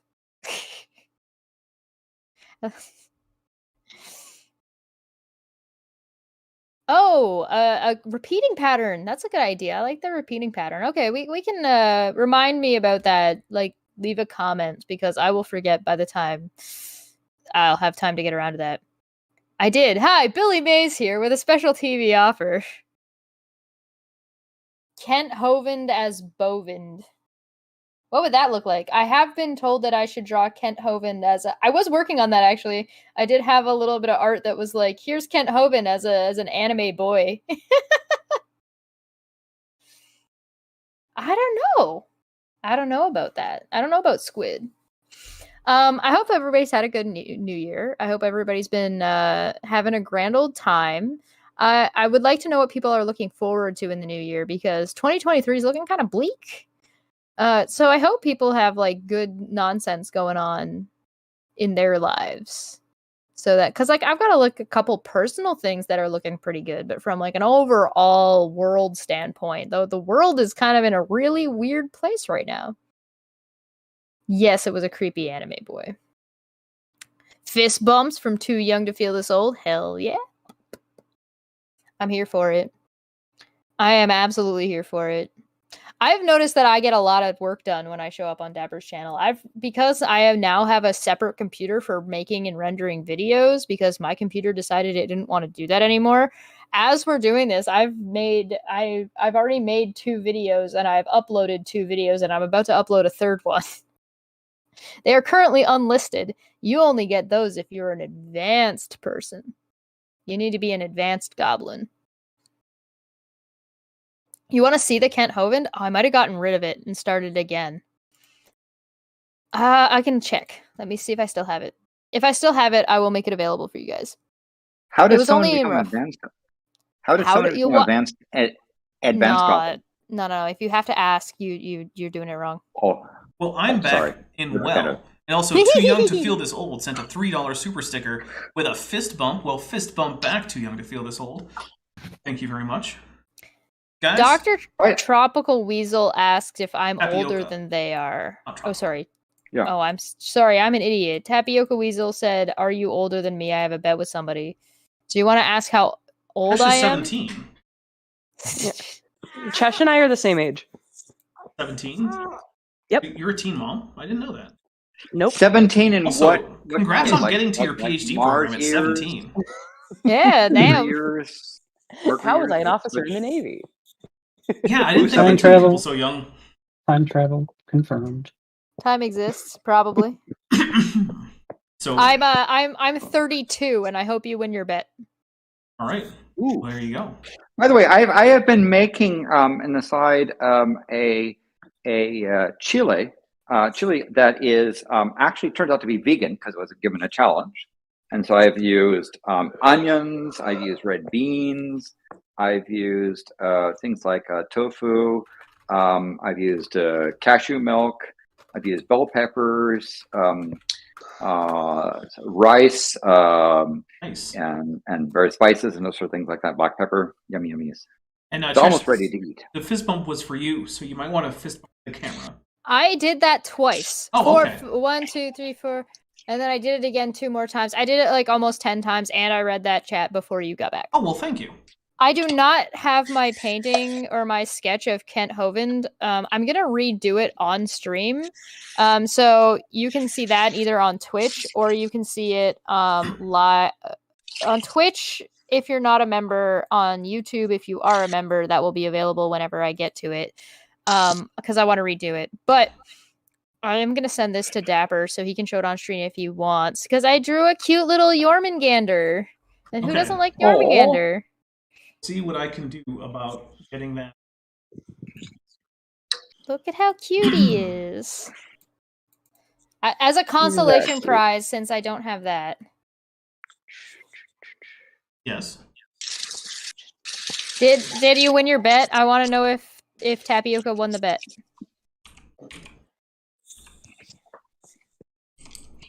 Barely won. Barely. Chesh, was that a PNG? Oh, It's just a snip. yeah. So My computer's asking. I don't know. I just copy and pasted off of the damn snipping tool. All right. I'll try. So, congratulations on your age being a power of 2, because the last time it happened was when you were sweet 16, and next time is That was last year. 64, so, yeah. So, all right, Yeah, I'm gonna. Canonically, I am 17 on the internet. My real life age is 32. Right. All right, well, we're going to hit play on Kent while I work on getting this image added to OBS, because it's not as simple as opening it up and then just lighting it somewhere. I actually have to add it as an actual source, so... and we'll get into that in a minute, but if you eat a peach, you should actually eat the seed if it's organically grown. Now, this is important. No, What? you absolutely should No, do not. No. By the way, there it is, everybody. Hey, Lamau. Oh, hey, Drink for drink for prediction. prediction because Dapper said Oh, he was yeah. going to tell us to eat cyanide. Yeah, okay, so Yes. take a drink for that. By the way, baby is back asleep on my chest. Aww. So, guys, Where was that? I missed the image. Oh, there it is. How cute. so here's how this... We're going to get more into it, but basically, first, like, overview level, peaches and peach pits, as well as many other fruit stones, contain a substance called latrile or latrile. I'm not really positive because I'm not a chemist. Anyway, it metabolizes like directly into hydrogen cyanide when you eat it. So effectively, you're just eating a bunch of hydrogen cyanide. In fact, the reason that people say that hydrogen cyanide kind of tastes like almonds is because you're basically tasting cyanide when you eat almonds. It's just in very, very, very small amounts. But it's in much higher amounts when you eat things like peach pits. And not just the pit, like you have to crack open the pit and grab the seed. You just eat a peach pit, you're just going to have problems with your bowels. Which I don't recommend. But, yeah. And I guess cyanide is common because I know that, for example, apple seeds have that similar. Yeah, many plant seeds have minuscule amounts of it. But if you are opening up these pits and eating the fairly large seeds, you're going to be getting a significant dose. In fact, people who follow Ken's advice to use latrile as He says to use it as medicine. Yeah, he uses it for anti-cancer purposes. People who do that get the symptoms of cyanide poisoning. Unsurprisingly. So it's not that the You have seeds to be contain really cyanide, careful with they have something that pets. converts to cyanide? Right. Is that it? Yeah. Sorry. They have You need to be really, really careful when you Latrile. have a pet of what they're getting a hold of, because that percentage might not be too harmful for you if you're eating apple seeds. But if your pet gets a hold of it, depending on the size of the pet and the type of pet you have, it can be deadly. All right. Important. You don't want to get a artificially stimulated peach that's had pesticides and herbicides and all that kind of stuff on it. You have a citation for that making it different, Kent? No, of course. I'm just going to take a drink for Kent. Having absolutely no clue what the difference is between organic and inorganic peaches. Because here's the thing, organic food usually uses more pesticides than inorganic food. Because pesticides that count as organic are less effective. I'm gonna nitpick and say that there is no such thing as non-organic food. Well, that's why I said food that isn't labeled as organic. Bitch ain't eating rocks. Right. That is one of the things, is food that isn't labeled as organic isn't somehow inorganic. That's not how it works. I'm not nitpicking Dapper. I'm nitpicking Kent. Fair. And all of the people who are like, eat organic. Well, Organically Calling grown you all fruit out. has seeds that contain a string. Now, I don't mean eat the hull, the hard part. Inside is a nut that looks like an almond, and it tastes terrible. It'll give you a pucker that'll last about an hour and a half. here's a fun thing. Animals, humans included, have generally evolved to dislike tastes because the things that produce those tastes tend to be really bad for you. Oh, and yeah, Vishanti points out that peach pig doesn't look like a vulva at all. Yeah, well, you know, Listen, we all know that Kent does not know how to sexually satisfy a partner. no. Some of the old timers look at me and say, Pucker, what is that for? Man, I used to know. My dad said, you know, you're Pucker, getting I old when you barely get all the know way her. across the room. Ha ha ha. You- Also, is Puck around? Because I think he just got out. He's laying in the hallway. He's kind of sad about Aw. it. Aw. I mean, it's not that he can't come in here. It's just that he's laying in the hallway and chooses to be in the hallway instead of coming and hanging out with us. He's Okay. just sad that I'm not part of the conversation. It's like, well, come in and lay down. And he's like, no. Bring the conversation to the hallway. Correct. Yes, that is what he would prefer. All right, here we go. Give your wife a kiss, and then you forgot why you came. Yep, getting old, Dad. But I think the seeds contains... Oh, that was a joke that didn't land. We're taking a drink for a joke that didn't land. Yes. Oh, Yes. God. Wow. Kent talking about relationships. Oh, yeah, well, there's that It's too. all so bad. So This is the point of his life where Kent was still like, yeah, you know, the thing you got to do is just get one wife, don't divorce her. live with her for the rest of your life, and there you go. You're going to be great, just like me. Currently, he's on Mrs. Hovind number 4. You know. Kind of. And Well, according to him, he is. I mean, he might be cultivating Mrs. Hovind number 5 too, given his previous. Well, Mr. Hovind, Mrs. Hovind number 5, I'm pretty sure. Oh no, just he's not had a counted. Mr. Hovind the entire time. Oh yeah, that's.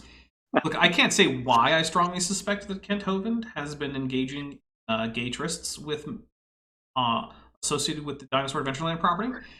However, I can't say that I have extremely good reason to think that he has been. Dr. Tapioca Weasel for $10 says, recent events have prompted me to ask a very important question. Did you say tapioca? Because that says tropical. Oh my goodness, he changed it. God damn it, Tapioca. All right, well, Dr. Tropical Weasel has said, recent events have prompted me to ask the very important question, are there any tropical weasels? So if you are broad and saying that weasel just means member of family Mustelidae, then the answer is definitely yes. If you want to like be more restrictive and come up with like a smaller grouping of weasels, I don't know for certain, but I would strongly suspect the answer is. I just Googled it and it literally told me there was a weasel that is from the Amazon. There you go. Wow. There's also like Mustela, and Mustela has a little bit of a wider reach than just a weasel. So if you use Mustela, then absolutely. That's what I mean, said. I'm a goblin, herp de derp de derp.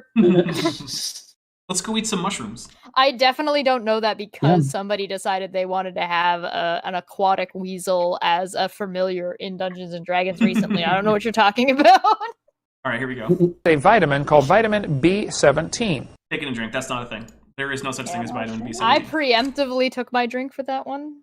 Does that count as a prediction? Not if you didn't say it out loud. If you just drank Oh, for okay. Yeah, you got to say it. All right. But B17 is not. What's the highest B number that's known? I actually don't know.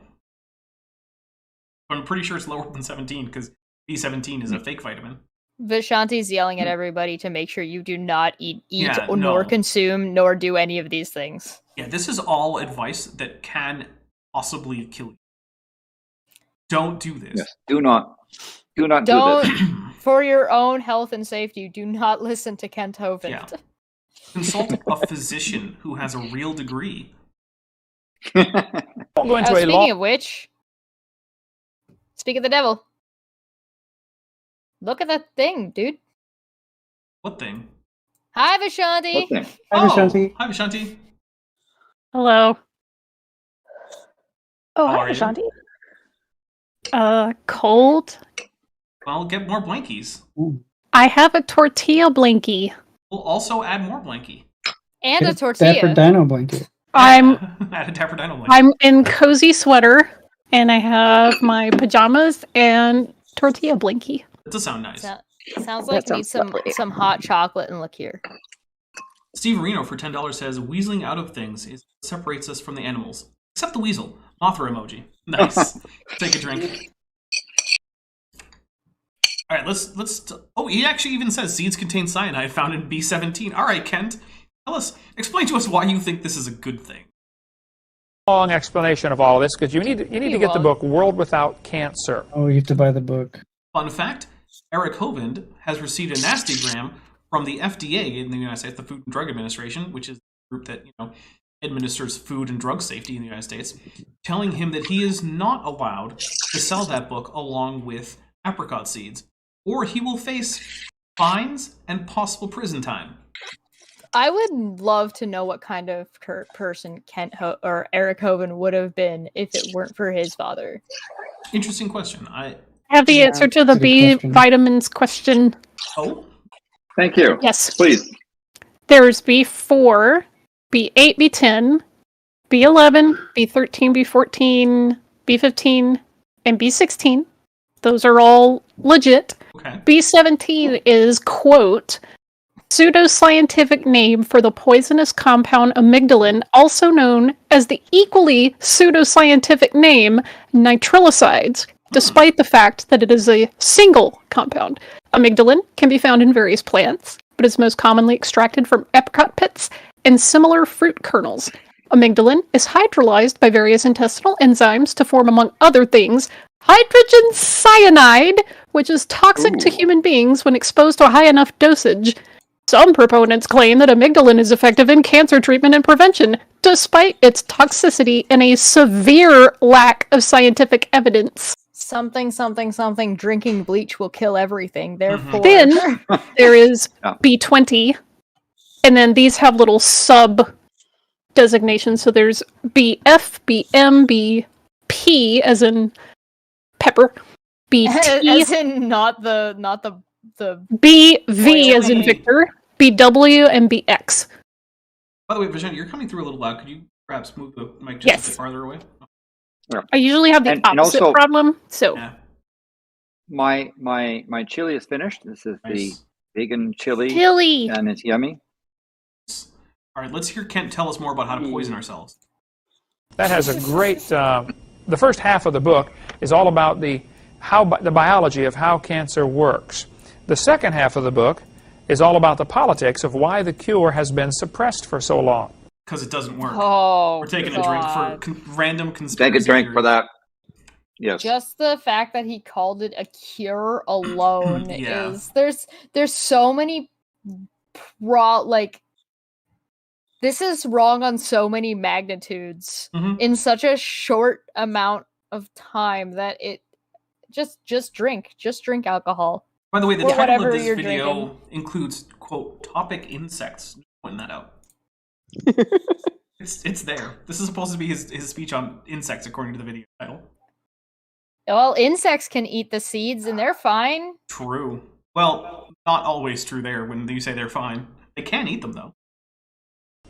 Why they don't talk about the cure for cancer when it's been known for generations. I will say, if you eat enough cyanide, you will no longer have to worry about cancer. It is true. That's true. When Kent talks about it's been known for generations, does he mean like biblical generations, or does he mean like current time generations? So he probably thinks it's been known for generations in the sense, but actually this is pseudoscience that comes out of like 18th, 19th century. Why would everybody just be like, nah, we don't want to cure cancer? Oh, because Big Pharma makes a lot of money off of chemo drugs, apparently. You know what they don't make money off of? Dead people. Also true. That is a good point. No. Wow, I debunked that in half a second. Notice how Big Pharma employees also die of cancer, despite the fact that apparently they're in on it. They should know how to cure cancer, apparently. Can I go It's part of the conspiracy, man. You have to have controlled opposition, and you have to have people that are so in on it, they take a fall. Oh, die for the conspiracy? Yeah, man. How else are you going to sell it? I mean, I guess. All right, here we go. How to fix or prevent cancer. He wants to go down, but the seeds contain cyanide, and I believe benzaldehyde is the other part. I mean, maybe, I don't know. Both of them. I'll point out that we're at 52 drinks, which is typically the number of cards minus jokers in a deck, standard deck of cards. But it's also the number of 8-digit primes on a calculator that remain prime if viewed upside down in a mirror or upside down in a mirror. Right? So you're talking about a typical calculator display, mirroring and so forth that are prime. If you view it their way, there are 52 known 8-digit primes that satisfy that. Okay. By the way, I wanted to point out that Kent really doesn't want to go down the argument that just because people die for something, like, doesn't mean that the thing is true, right? Because then you start getting into that's the main argument for the resurrection, right? Well, he's an evangelical. He has to believe that the alleged martyrdom of apostles and early believers is by itself a piece of evidence. Yes, exactly. That is supposed to be convincing to a large majority.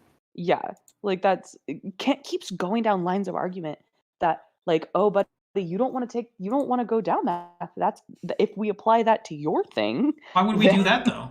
We would never apply even weights to his arguments. That's silly. He'll take any evidence, even if it's bad evidence. All right. By the way, Dr. Now I guess it's Dr. Tropical Week. Gifted 1 Dapper Dino membership. Take a drink for that. Thank you very much. All right, here we go. Cheers. Separately are very poisonous. You put them together, though, and it's nutritious. We're going to need a whole citation on that one. Citation, please. There it is. Best citation. Yeah, I know I made it. Some people argue that cyanide is poisonous, and well, yeah. It is. Excellent. We'll take it. When your body Yes. metabolizes the Some- cyanide in the peach seed and turns it into the extremely toxic version. I'm gonna take a drink for technically it's Some- true. Some people do argue that cyanide is poisonous. Some people are also Excellent. ancient astronaut theorists. Right. Some people think the Earth is flat. We have a $5 super chat from Too Young to Feel This Old that says, "Just order the Dapper Blankie for my oldest birthday Some- in 2 weeks. Here's hoping he gets here in time. He's gonna love it." Well, thank you, and I hope he does love it. It's Some people think that friends don't pay friends. that's true. Yep. I, So look, we're at 50. Go ahead. I was gonna say the Dapper Dino blanket, like, I'm actually kind of impressed. I thought it would be lower quality and the print would be like wash off faster. It's actually stayed really It's a nice vibrant. blanket. Print it's- will never wash off. Yeah, it's really nice. It's important to know that we're at drinks 54, and the 54th prime is the smallest number that is the sum of 3 cubed in 2 ways. Wow. Oh, Also a that's really fun. cool club. There you go. Also, 13 to the 54th power plus 54 is prime. That's one thing. There needs to be a YouTube channel called like Third Cubed. Can it just be called Is It Prime? And like we can talk about fun numbers. Yes. Oh All right, my but God, the an first few entire, thousand like, videos just have to be math each YouTube- integer, and then Yes. Landon just says, 1, is it prime? Yes. Yes. 2, is it prime? No. No. And he just goes through One the is first not like prime. 1,000. Well, 1 is not prime, 2 is Oh. prime. Here we go. No, 1 is not prime. All right, here we go. That is, but that's like saying hydrogen is explosive, therefore don't spray water on a fire because it contains hydrogen. Well, of course, No, that's silly. Kent.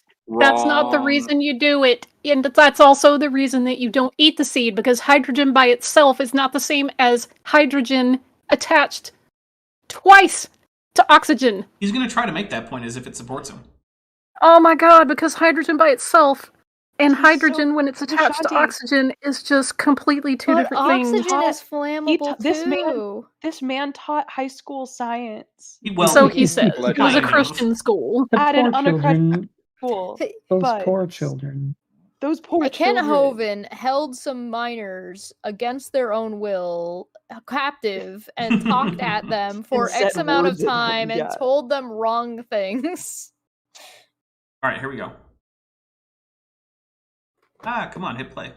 You know, water is hydrogen and oxygen, neither one of which do you want to put around a fire On their own, sure. if you're trying to On put the their fire out. Is that a fact that he got correct? Yeah, you don't. No. Hey, Look, it is technically true correct. that you don't want to I put either of those on their refuse. own. Take a drink. You also don't want to eat sodium by itself. True. Kent Hovind's chlorine telling by people itself. to eat Or Tide. chlorine. You sodium don't want to river ingest drop. that. All right, here we go. And yet you put them together Mhm. and it makes water. Cool. The cyanide found in the seeds is nutritious to the body Is it? No. until it bumps into no. a cancer Digestion cell. needed. Oh. No, Coating on a The Oh, opposite Bill. is We're- true, Kent. We're gonna get through the claim a little bit better. cancer cell is the only known substance that will dissolve away the break up the vitamin and cause the cyanide to be deadly, and only at that location. So the more sophisticated version of this that is actually given in the book that is that according to the book, and Kent is buying into this book, that's why he's recommending it. Laetril is essentially not metabolized because, according to the book, requires a specific enzyme to catalyze the digestion of the laetril or amygdalin, and that only cancer cells produce this. First of all, cancers aren't well known for their special production of particular digestive enzymes. That's not like a thing. That's just made up nonsense. Second, it's just not true that these chemicals require special enzymes. Your regular old stomach acid and your your normal digestive enzymes break it down just fine. Which is why people have high doses. The seeds that Kent likes to hawk have the symptoms of cyanide poisoning. And we're at 55 drinks, and every number greater than 55 is a sum of distinct primes of the form 4n plus 3. Nice. Also, I'm going to take a drink for and going with like only cancer cells can eat vitamin B17 somehow. A So really it's good quote from 2015 that's about this. Quote, this is also a review from the Cochrane collaboration. Quote, the claims that Laetrile or amygdalin have beneficial effects for cancer patients are not currently supported by sound clinical data. There is a considerable risk of serious adverse effects from cyanide poisoning after Laetrile or amygdalin, especially after oral ingestion. The risk-benefit balance of Laetrile or amygdalin as a treatment for cancer is therefore unambiguously negative. End quote. Yeah. In other words, that's science for don't do that, you idiot. Yeah. And I say they also work 56 drinks, and it's the smallest number that can be expressed at the sum of two distinct primes, each in base 10 ending in the digit 3 in two different ways. Cool. And there's the link to that quote from Vishanti right there in the chat. Effectively Like poisonous, Kent, it's going to I kill the provide sources. cancer cell. There's a couple of good websites, canceranswer.com or worldwithoutcancer.com or hacres Citation. for hallelujahacres.com. You notice how none of those are like medical journals? Literally Ben, about to say right. that now for word for Note word. that book isn't even written by somebody who's claiming to be a physician. Yeah. Right. Ben, do you Taking a remember drink. when we were reading through Kent's dissertation thesis thing and it like had citations blank that said like KJV? Do you remember what the citation was? KJV get book title. Yep. Yeah, so that's several of the citations. KJV get title. Almost the only Yes. book Kent ever actually cites in his dissertation is the Bible, and in some cases he doesn't actually bother to cite it. He just remembers something having been in the Bible, so the citation just says KJV get book title. So the idea being that KJV get title. he's going to go back and look up which book and verse it is, but he just didn't bother by the time it was published. Well, Dr. Tropical Weasel has given a $50 super chat saying, so I don't like super chatting as much as gifting memberships because that's more fun for everyone, but people didn't need to sign up for the memberships. We seem to have run out of people to give memberships to, and we have 109 people watching. I see 3 people right now that can click on accept a membership. Mm-hmm. Yeah. Yeah. And try to also click that like button Yes. to help the channel, if you please. Leave a comment when this is over later. Tell us where we were wrong, where we were right, what we needed to add here. I won't be reading them later. I Me will, neither. though. I will. At least most of them. That can give you lots of information on how to be healthy in this world. But the cancer that we No. have today Yeah, no, it will not. is I almost dropped the second F bomb. I held it back. silly that people should die of cancer when it's a nutritional deficiency. I remember one time we were trying to start. Okay, I'm gonna get a no. little mean for a second. I hope Kent gets cancer after saying something like that. I hope he gets it so that way he can understand. Like he doesn't have to die from it. Nah. But I hope he Brooks gets will get him it. first. Honestly, Ooh. I would Just take to make a some point. schadenfreude in the idea that Kent Hovind gets cancer and then kills himself with cyanide poisoning in an attempt to get rid of it. And I would hope that it's like an easily operable, like low malignancy, like skin tumor. And then I hope that like Cindy Aw. Lincoln gets all of his assets. Yes. Yes. Also, Yes. Steve Areno just gifted 5 Dapper Dinosaur memberships. If you don't currently have a membership, you could be getting one very easily, everybody. So I'm going to take some drinks right here. 1, Oh. 2, Oh. 3. Glub, glub, glub. And 5. Look, I used to be more Nicer? genial, nicer to Kent, right? But like when it comes to things like allowing kids to be abused on his property, letting a kid drown, the obvious abuse of his wives and children, letting convicted sex offenders on his park that is just supposed to be for Encouraging other families. people to harm themselves. Right, so telling everyone to just go eat poison to fix your cancer. And that if you have if you got cancer, you're just not trying hard enough. Oh, I did miss a Vandalia 1998 super chat. Sorry about that, Vandalia 1998. So Vandalia 1998 for $4.99, which I don't know how I missed that, but said, so how would you have survived 200 hours of Kent Hovind? Your therapy bills must be massive. It's self-medication.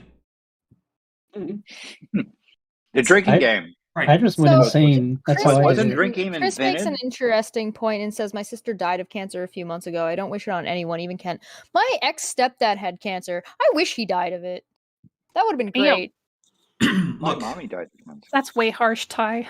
look, there are... It is. And the thing is like cancer does not have to be. We live in an age, thanks to science, we live in an age that cancer is not inherently going to kill you necessarily every single time. Yeah, there are plenty of Will people who people survive die cancer. of it? Yes. But what Kent is doing is undermining people's ability and people's cognitive information to get help, to get cured, to get Yeah. checked and potentially survive of thing something, and not Well, just you know, avoid you may have died of cyanide poisoning, but you didn't die of cancer. Well, right. It's not Yeah. just avoiding cancer and getting checked medically and being safe. It's he's encouraging the opposite. He's encouraging people to harm themselves on behalf of his own goddamn bullshit that he's been selling for decades at this We're getting point. spicy. By the way, While I do blaming not the sick people for being sick. Right, 'Cause exactly. why not victim blame while Mhm. you're at it? Because anybody has the choice to get cancer. People are absolutely choosing to get that. That's like Yeah. by the By the way, way, Tab says every- for $10, AIG saculum fallorum est, and so is Kent. We'll take a drink. I want to quickly say that basically, as a rule of thumb, I don't wish horrible diseases on people unless you're someone who's an enthusiast for that disease. which Kent is. Yeah, Yeah, COVID deniers. Kent is an effective cancer enthusiast. Just like I'm happy that David Menton died of COVID-19 because he was a Rest plague in peace, enthusiast. Rob Skiba. Yep, Rob Skiba. That's unfortunate. Flat Earth 'cause they- Fokker also died of COVID-19 while being an anti-vaxxer.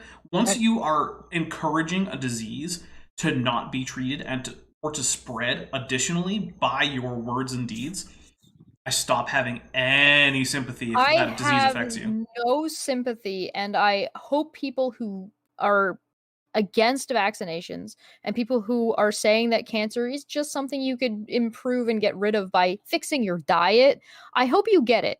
Not necessarily that you die from it, but I hope you get it so you can experience the thing and all the efforts that go into surviving that thing so you can understand the bullshit you're trying to sell to people. This is about this person's own education, about them learning to do better as people instead of being shit gobblers. Yeah. And by the way, we're at 63 drinks, and 63 is the smallest number that can be expressed as 3 identical odd prime digits in base 10 in base 4. So 333 base 4 is 63. I'm a little bit sorry that Well, what I about have base no 12? patience. I'm a little bit sorry that I have no patience. The smallest number in base 4. Okay, but what about base 12? I also am the kind of person, by the way, and I think Dapper will agree with me that my wish or desire has absolutely no effect on Kent's life whatsoever, yeah, so it absolutely. literally doesn't matter. Yeah. There's no ill that's ever gonna happen just because I'm like, yeah, get cancer. All right, here we go. By the way, just a book recommendation. There's a book about the history of the prosperity gospel in the United States and how that also ties to like the idea in like certain faith traditions that if you're good and faithful enough, like if God loves you, then you'll never get sick. Cry, Simba. Cry more. Your dad will come back to life. Yeah. Yeah, that's that Puritan stuff. Yeah. Yeah, the book is called Blessed, and it's written by a woman named Kate Bowler. She's a professor of divinity at Duke. Anywho, it's fascinating. Yeah. I have no patience for people that make life and disease and death more difficult for people. So people who are like, I speak with the dead. Let me talk to your dead aunt that you loved. Will you give me all your money? I have no patience for that. I have no patience for people peddling pseudo cures that are either pseudo or harmful in the other direction. I have no patience for this level of fuckery. Yeah. I don't have Chess, patience you for now it. owe me $10. I'll give you $10. I don't give a shit. I have no. I am going on a rant. I will give you $10 for this rant. I have no patience for any of this. Not only do I hope all the things that you're peddling happen to you, so you can understand where those things are coming from, so you stop doing it. But maybe I hope your son steals more stuff from you Yes, because very you good. don't deserve it. Not that By the way- that Eric is any better, by the way, but at least he's Attention. I Yeah. have chicken nuggets. Nice. Oh, nice. Excellent. By the way, 333 base 12 obviously is not prime. In fact, 333 in any integer base greater than 0 is not prime. Ooh. All right. Vandali 1998 for $5 says maybe Kent will be the only 2023 celebrity death you find with. I mean, hey, maybe. Here we go. Celebrity's kind of Volkswagen. generous. We couldn't get it to start. My brothers had helped me. My dad had helped me. I was only 16, my Volkswagen. It wouldn't run. We put in new points, new plugs, new distributor cap, new rotor cap. We adjusted the valves. We set the timing and everything we could think of, and it just wouldn't run. We pushed it, and it would sputter and then die. It would just start to run and then die. Finally, after about 2 hours of working on this dumb car, one of my brothers said, "Look, I know you said there's gas in the tank, but I'm going to check." And he opened up the gas tank, and sure enough, it was out of gas. So I think an awful lot of our medical attention these days is misdirected. We're looking for the virus or the bacteria or something that's causing this disease when it's a lack of something that's causing the disease. Virus This or is so bacteria dumb. describing cancer. All wrong. All right, we're taking a drink for germ theory is just wrong because Kent wants you to eat cyanide. Well, Does Kent know microscopes what an exist? And then you can see these things? Goop23 for $2 says, "Sir, a second F-bomb has hit the South Tower." the problem that you have when you're describing cancer as an issue of germology or germs and or viruses, when that's not what the problem with cancer is in the first place, and treating cancer as if it's a ubiquitous thing, which it is not. Cancer is not a ubiquitous problem. There is no singular cure for cancer because they all operate differently in different parts of the body. You can't just clear cancer. That's why it's so problematic. I hate everything about this. I love how Yes. he's like, oh, people are just looking for those bacteria and viruses. eating We all know those chicken don't burgers. exist. Can't even Listen, see them. Vishanti, you're eating those chicken nuggies, man. You're gonna Yeah. get what's coming to you. We're at 64 drinks, which is not only a power of 2, but it's twice his chess age. So There you Yeah. go. I like Landon's trying to keep us under control with math. All right, here we go. It's not the virus or the bacteria, it's the lack of a certain nutrient or vitamin. No. There's a tribe of folks in Yeah, just take a drink. northern Pakistan called the Hunzas. Right there on the map you can see Hunza. Hunza is up in the Himalaya Why is there not? an outline of the continental United States? Why not? It's because it's Kent. He's from America, so why wouldn't he do that? Sorry, I can't with this one. I'm taking. I just It's absurd. I don't understand. Hey guys, Pakistan's kind of big. K. It's all haha funny when we're talking, when we're a bunch of people and the audience are a bunch of people who know better. But the thing is that you have to remember that what year is this from? I think it's from The like 90s. no, it's from later than that. From like 2007 or 8 or something. So this is from 2007. So this is post Kent going to jail. This is No, when this is pre- Kent was. Sorry, that's what I meant. Pre Kent going to jail, when he was so really, really popular and he was doing all kinds of talks all over the place, and people were buying into this nonsense. And these are all people who didn't know any better, because what church invited Kent Hovind to come and talk at and do a seminar at their people who didn't know any better? Hmm? Haha, funny, eat cyanide. Ah, ha, ha. The people in your church died from cancer because they had bad diets and didn't pray hard enough. Mountains. Some people pronounce it Himalaya Mountains, but it's up in the northern part of this country of Pakistan. There's the Hunza tribe right there. My understanding of this, since people argue about this story, let me just tell you the story. By people argue, he means anthropologists have double checked and it's BS. But we'll let him tell the story. And then, people argue that it's true or not. But I understand when the Hunza tribe was first discovered about 200 years ago or so. And the NB says that they're the Brusho people and they live in the Hunza Valley. Well, actually, the NB said Valley. Did Okay, Kent get well. really old really fast because he was in jail? Um, no, I think it's just we didn't see him for almost a decade. I think if you had actually seen him like most days, putting out videos and whatnot, you wouldn't have noticed a stark. By outsiders at least. The average age was 160. People in Hunza live to be 160 on the average. They don't. So this was a report that came from early anthropologists who studied them. They were like, oh, these people live like really long. And then when later anthropologists and doctors examined them, there was no evidence of advanced, like especially advanced age among any of them. And they were not reporting to those anthropologists exceedingly great ages. This is just, it's like the Dongo tribe in Africa having advanced astronomical knowledge.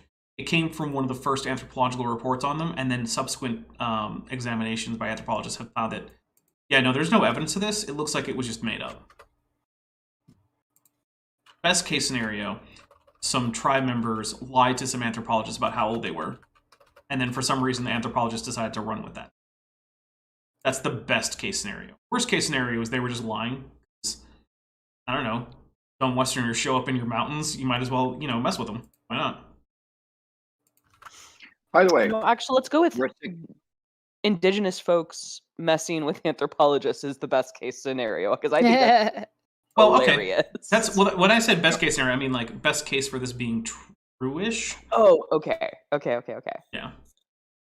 But yeah, it is amusing when indigenous people just mess with Western anthropologists for funsies.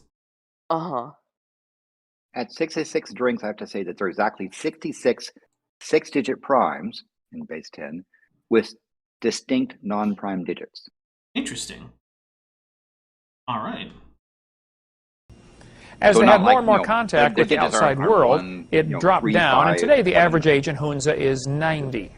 Yeah, but I'm sure it was 160, not 90 now that we can check more reliably. I'm taking a drink for like, well, I mean, now you can't check that, but I mean, back in the day, totally believe me. I tuckered myself out after my, I hope Kent Hovind gets cancer. Right. Oh, for $10? I hope it's throat cancer. Are you all tuckered out, Josh? Then he can't talk. Josh needs a nap. Tuckered out? Then- grumpy. Vandali 1998 for $10 You need to have a good burp and lay down? says Chesh brought up a good point. Yeah. Vandali 1998 for $10 says Chesh brought up a good point. Did Kent used to be popular in church circles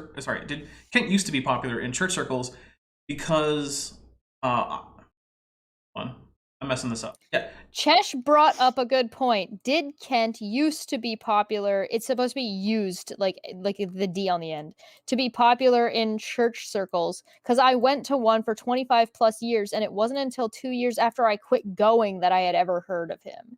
He was In popular evangelical in specific churches, yes. types. Yeah, he was specifically in IFB. It's a specific flavor. Yeah. Test. Too Young to Feel This Old for $5 says, the kiddos say goodnight, Dapper. We're reading Carl Sagan's Cosmos as a bedtime story. See y'all next time. Well, good night, kids, and I hope that you really enjoy Cosmos. Dream of Kent Hovind with throat cancer. No, don't tell kids to think about that, Chash. Come on. I've Why been not? reading Hannah Redwall. Redwall's cool So? stuff. Redwall is cool, but that's also pretty dark for kids. That's all I'm saying. For 4 months old, that's some dark stuff in there. She can't understand There's a lot of the it, cosmos Chash. that's dark. Oh, But again, the okay. dark age of cosmology between the Big Bang Flash and the first stars, there were several 100 million years where there wasn't much light. So it was truly the dark ages. All right, Truly. here we go. Well, it's still not bad. Living to be 90 is not bad when you consider the average age in America is about 75, and the average age of medical doctors in America is 58. Okay, but the thing is that you get people living to be 90 in most populations, right? Because there's a difference between average age, lifespan, and life expectancy, right? So average age, I know, right? Average age is you take everyone in a population, you add up their ages, and then you divide by the number of people whose ages you add. That's a thing you can do.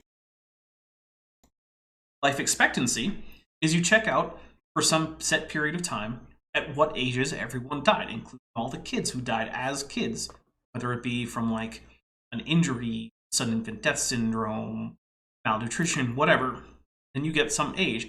usually which people go, oh wow, that's a pretty low age. I don't want to have to only live to be that old. But then you get life expectancy, which excludes death by violence and things like that. And that usually gives you, so assuming that nothing terrible happens to you during your life and you just live a normal, reasonably healthy life, how old can you expect to be before you're so old that you're probably just going to die anyway? I have a question also about Redwall. In Canada, there's a channel called YTV that is by Chorus Entertainment that is out of Toronto, which focuses a lot. And they were the ones that had like Beasties got changed to Beast Wars because it was like Canadian set, or Canadian directed. Like it had reboot and stuff. Okay. Did you guys get Redwall, the animated series? I've never No. seen it. I don't remember it. We didn't. Sorry. There is a Redwall Favorite animated series, and I absolutely recommend you check it out. Follows the books; it's fantastic. Nice. There was also one for the bats. Was the Silverwing? I think it was called. I Scott don't know. Orwell something. I don't remember. I don't remember the author. There's a one about bats. I'll send it to you later. By the way, yes, I would love that. Back onto this topic. If you want to study population that live really long, Japan. Mhm. Japan is the country of choice. Yeah, but Japan and China and that entire area also have like texts older than the flood. So stop. Yeah, we can't talk about that. we need to pretend that China and Japan, East Asia generally just don't exist because they're problematic. Oh, and we need Redwall is we have a on super chat. YouTube. Nice. we need to do this weird thing where we like the way that like we as Westerners view indigenous people, right, as like mystical and mysterious, right? They clearly have some secret knowledge of Japan being a fully developed country, and the people there just live really long, right? That can't be right. Yeah. No, it has to be some crazy secret knowledge about By the way, from Faye, the sorry. Faye to Gray says, who's been a member for 7 months, is at the tetrapod level, says, first Godzilla, so we take a drink for Godzilla. Yay. I'm now out says- of wine and I'm nap trapped. Uh-oh. I'm stuck. I have a baby. Some claim Kent is a bag of Richards. Nice. All right, here we go. By the way, 68, the number of drinks, is the smallest even number that's expressible as a sum of 2 primes in 2 different ways. Ooh. No. You might want to stop and think about that, you know. So the Hunza leaders average about 90 years of age, and they never get cancer. Or do they just die of Citation cancer needed. because it's untreated? Yeah, citation needed. I'm taking a drink. Or they die before they get it. Seriously, it's like saying, oh, hey, this group of people that we don't really have, that don't have like access to modern medicine or medical care, just never get diagnosed with cancer. Isn't that weird? No, it's not. Isn't How there would you like diagnose them with one cancer? Isn't there like one species on the planet that doesn't get cancer that's capable of getting cancer, and it's like lobsters or something? I don't know. That doesn't ring a bell. I need to talk to a Was a biology friend, cetacean. but okay. Cancer is fundamentally unregulated cell growth, right? Right. So to get Right. it, you need like you need a breakdown of certain genes that regulate cell growth. And there is an animal that has I think I'm gonna get the order of magnitudes right, but do not quote me on this. Like where we have like 3 copies of this gene that regulates cell growth, right? Mm. There's some animal that has like 50 copies of it. Right. And Oh, they like a whale. almost never. So you have to break that 50 times. Oh, apparently Right. naked mole Wow. rats and Oh. sharks. There you But go. I'd have to Chat. ask a biologist on the science team. Yeah, I wouldn't know enough. But yeah, I don't know. Biologists from the science team, come talk to me on Debate Hub, and we will talk about creatures that cannot get cancer or do not get cancer. Also, I'm seeing a few people here who have not Or often get cancer. received memberships. There are memberships on the table, guys. Just activate the new memberships. Yeah, you see that $50 thing up in the top? Click on that, and you can say accept new memberships, and you get a new membership for free, and there's no obligation. It And lasts at a the month. end of the month, if you don't, you don't get charged. It's free, and at the end of the month, it goes away if you don't want it. All right, here we go. And their favorite food to eat is apricot seeds. Yeah, we're gonna Well, need it a just so citation on happens that the apricot seed has more of this vitamin B17, or they're called Naturalicides. Now, certain grasses have this also. You see dogs or cats get sick and go out and eat grass. But Kent, they then throw up. It's an emetic. They're not trying to digest the grass. They're trying to get rid of whatever there's already in their They're trying to stomach. digest the grass to cure their cancer. Oh my Eat goodness. grass. I'm taking a drink for this. Wow. My This is goodness. so bad. Free This is- is all I have to say about this. This is almost as bad as when Kent Hovind thought that the way sexual reproduction worked is that a single DNA strand unzips and then it from each parent, and then they zip back together with one half strand from one parent and the other half strand from the other one, and that each base pair is itself a gene. Incredible. Wow. Yeah. This is what this is He like one taught of this the stuff. more upsetting things, that because he says a bunch of dumb stuff, but it's mostly like doesn't affect your real life. This is the kind of Except- stuff that will affect your real life. Yes. So don't follow that sort of thing. At 70 drinks, 2 to the 7th power in base 10, if you reverse the digits, it's prime. You might have to walk me through that later. All 2 to right. the 7th power in base 10, reverse the digits. The number is prime. Ah. Here we I go. like how he said the same thing and then just used hand motions and And like you get that. it. I understand it Yeah. now. It worked. It contains this vitamin B17, Sorry. or Naturalicides, or some people call it amygdalin, other people call it laetril, all talking about the same thing. The apricot seed, as far as I understand this, is the highest concentrate of B17 found in nature. And in Hunza, they correct. measure their wealth based upon how many Thanks. apricot trees they have. It's not how I got much a money little do you have, it's dude how many beside my apricot name trees now. have you got. And so the Apricot stories I have trees read about is a this say that the form Hunzas, of money. Jeez. Okay. Yeah, they're selling them as cash crops. Yeah, my guy. Yeah, you finding a bunch of guys who are That's preserving like apricot measuring your seeds. wealth and how many head of cattle you have, right? The Mhm. same thing. Yeah. Because we know how much. Okay. Yeah, it's Yeah. It's basically Kent just not understanding how any society that doesn't use money works. Yeah. I feel like it's only appropriate for me to post a bunch of Murphys in the chat. Yes, a bunch of Murphys for Chesh. Murphys. after a tree first starts producing fruit, they will break open one of the apricots, take out the seed, and taste it. And if it doesn't taste a certain way, they cut the tree down and plant another one. They know the tree's no good. So they have a folk way to tell if seeds are healthy. Okay, that doesn't tell me that they're eating cyanide to live longer. I'm taking a drink. Good. I mean, they're not So not as- taking cyanide to live longer. Maybe. Excuse me. Big science over there with them, at least. The importance, that's their cash crop, their money. And they never get cancer. Again, citation. The fact that you haven't found reports of them being diagnosed with cancer doesn't mean they don't get cancer. I would point out that there are no reports of the North Sentinelese getting cancer either. You know why? Because there's no doctors to figure it out. Now, if you look at the chart here, Arrow. people who take nutritional therapy have a much higher survival rate than those who take conventional therapy with cutting and burning and, radiation. Cutting and burning. From Alive and Well by Philip Binzel. Junior. Junior. His personally published book. Here's the thing. If a doctor publishes his own special controversial book for his own special proprietary therapy, here's what that means. He's a scammer. It always means he's a scammer, every single time. Because if he weren't a scammer, he would publish his findings in a real journal, they would stand up to scrutiny, and they would become medicine. Mm-hmm. If you ever see a doctor who's like, oh, no, trust me, I'm the real doctor of whatever disease, that's a scammer, and you should run the other way and find a real doctor who won't lie to you for money. All right, I'm getting angry, and I'm going to take a drink to calm down a little bit. Are we rotating who's getting pissy? Look, oh, drink for Godzilla. Oh! Thanks, Godzilla. Thank you. Look, the reason I don't normally cover medical woo is because it makes me really angry.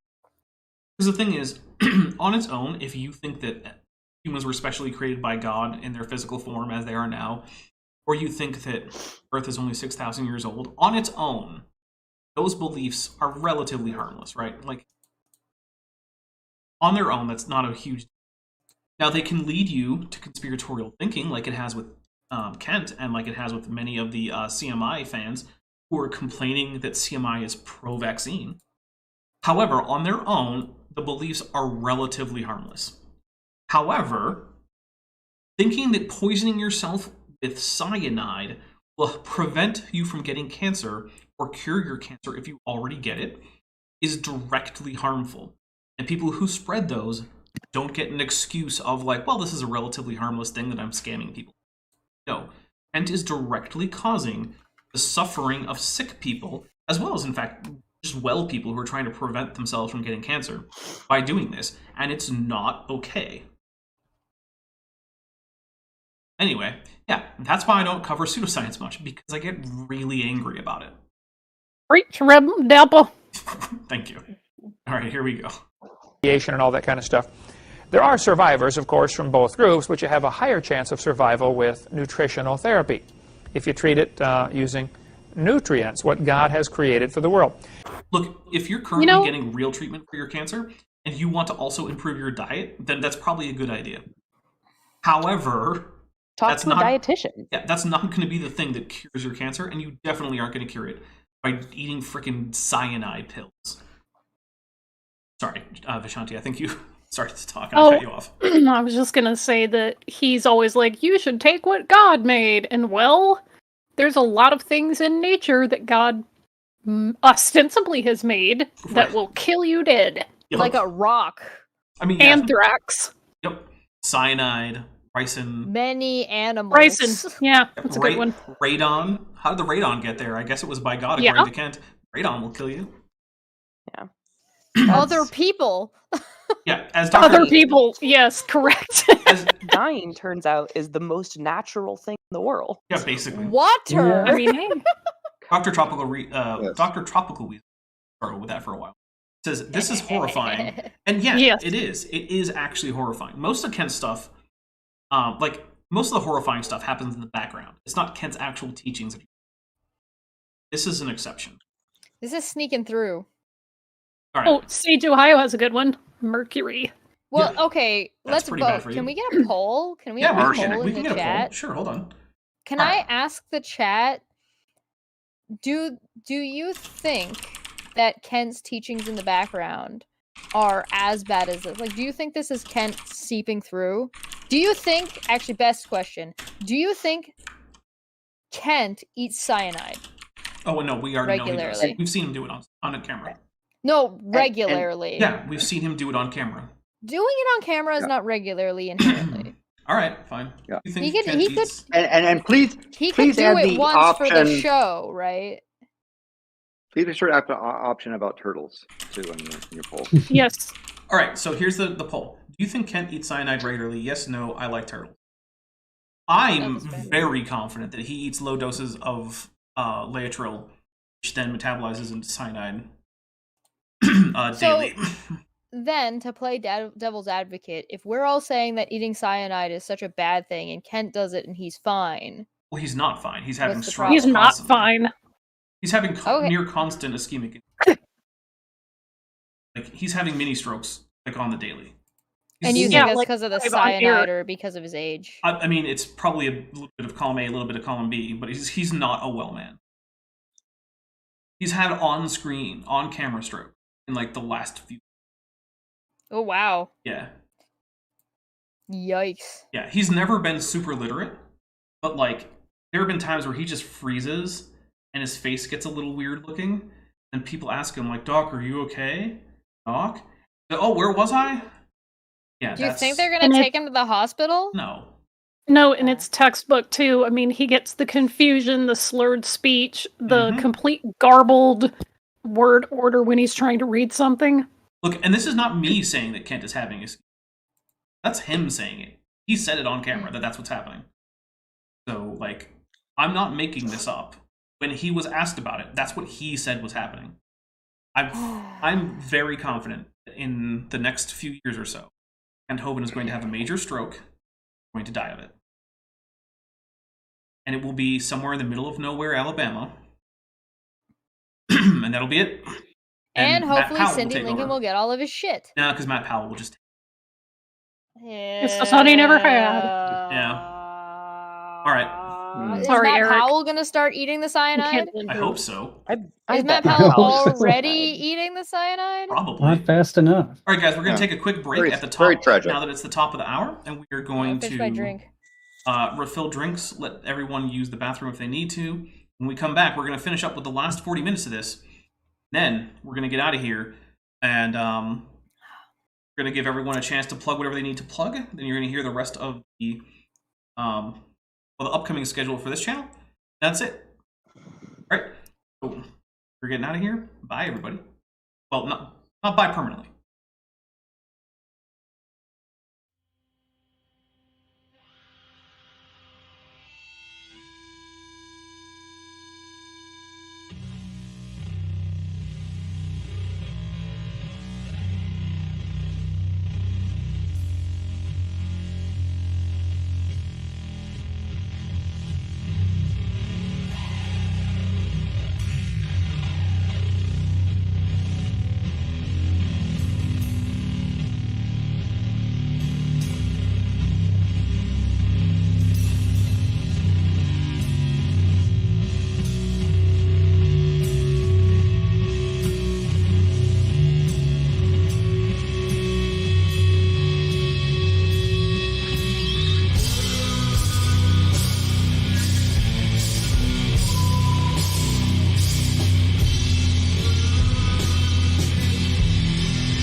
Okay, welcome back, everybody.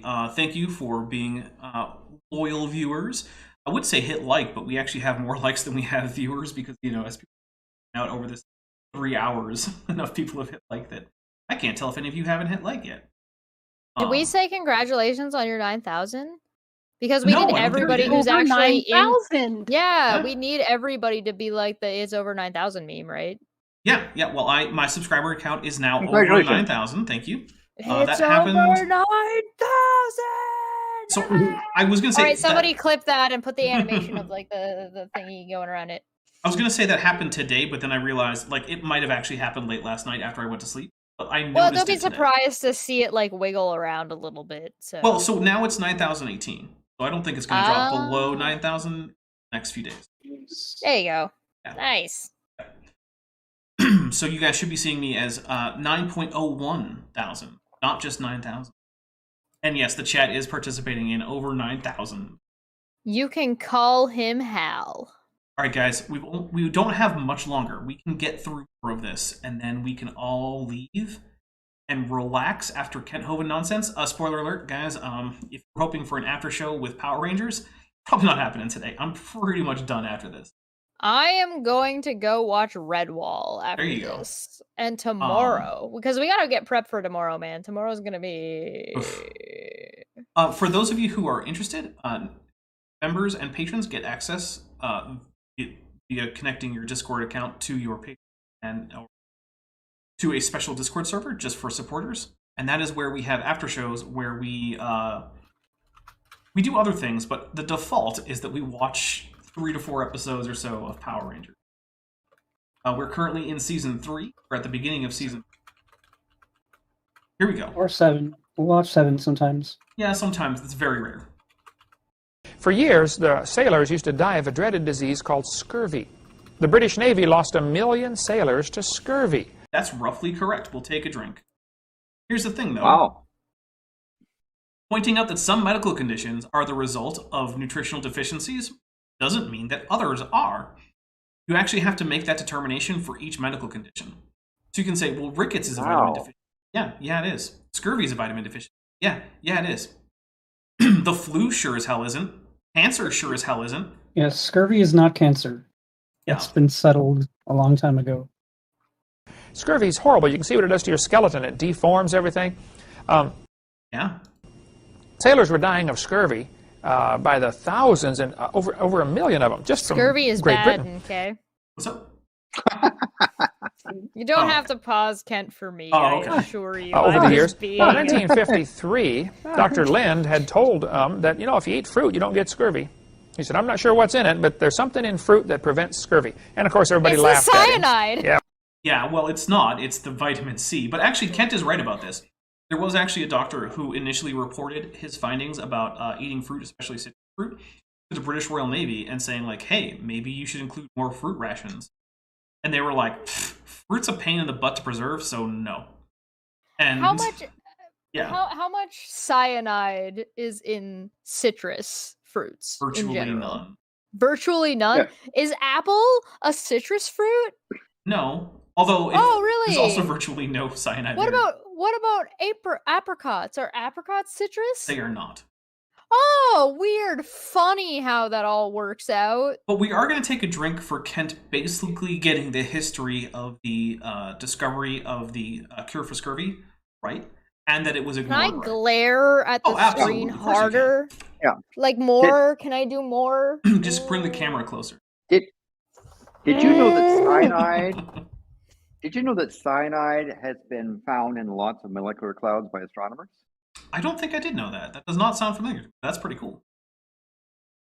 Well, given it's a fairly simple molecule, right? Also, I want to point out that earlier, and by earlier I mean like in earlier episodes that we've done, Kent Hovind has used the existence of cyanide in the Miller-Urey experiment as a point to disprove abiogenesis. So just going to point out there that apparently cyanide precludes abiogenesis because it's toxic to all life forms, despite, being made by plants routinely, so it probably isn't too toxic to them. But then here it's like, oh no, but it's fine. You can totally eat it. Don't worry about it. Consistency, not a thing he has. Yeah. All right, here we go. We're medical Right, doctors. We've like been to by school, you know. Here you think a CH3. fruit will fix a disease. We're busy looking for the cure, you know, you crackpot. What do you think a fruit will do? Not a direct quote. And typical response today, same thing. Then finally, after Is it though, Kent? Because with scurvy, people were like, oh yeah, that does work. It might have taken a little while. But you know what? When doctors tested, because this is the thing, Laetrile has actually already undergone clinical trials. And when it was tested, it was found not to have any particular cancer-fighting power, but it was found to make patients sick, which is why it was abandoned by the medical establishment. Because, yeah, we've already checked on this. This wasn't something that was just dismissed out of hand. There were actual studies done on it. And I'm taking a drink for this because it's literally the opposite of how this works.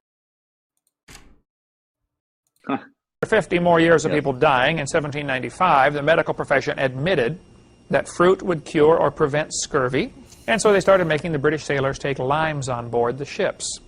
And they called them Can we the point limeys. out that Kent is trying to compare himself to a scientist that took time for their information, facts, and theory to like permeate the general system, when that is not that, like, this is just a false equivalence. Oh, yeah. Him talking about that cyanide is going to help you, and him being talked about that he's a crackpot. He hasn't presented any theories. He hasn't presented anything. And the this people is the who same have problem that you have with flat earthers.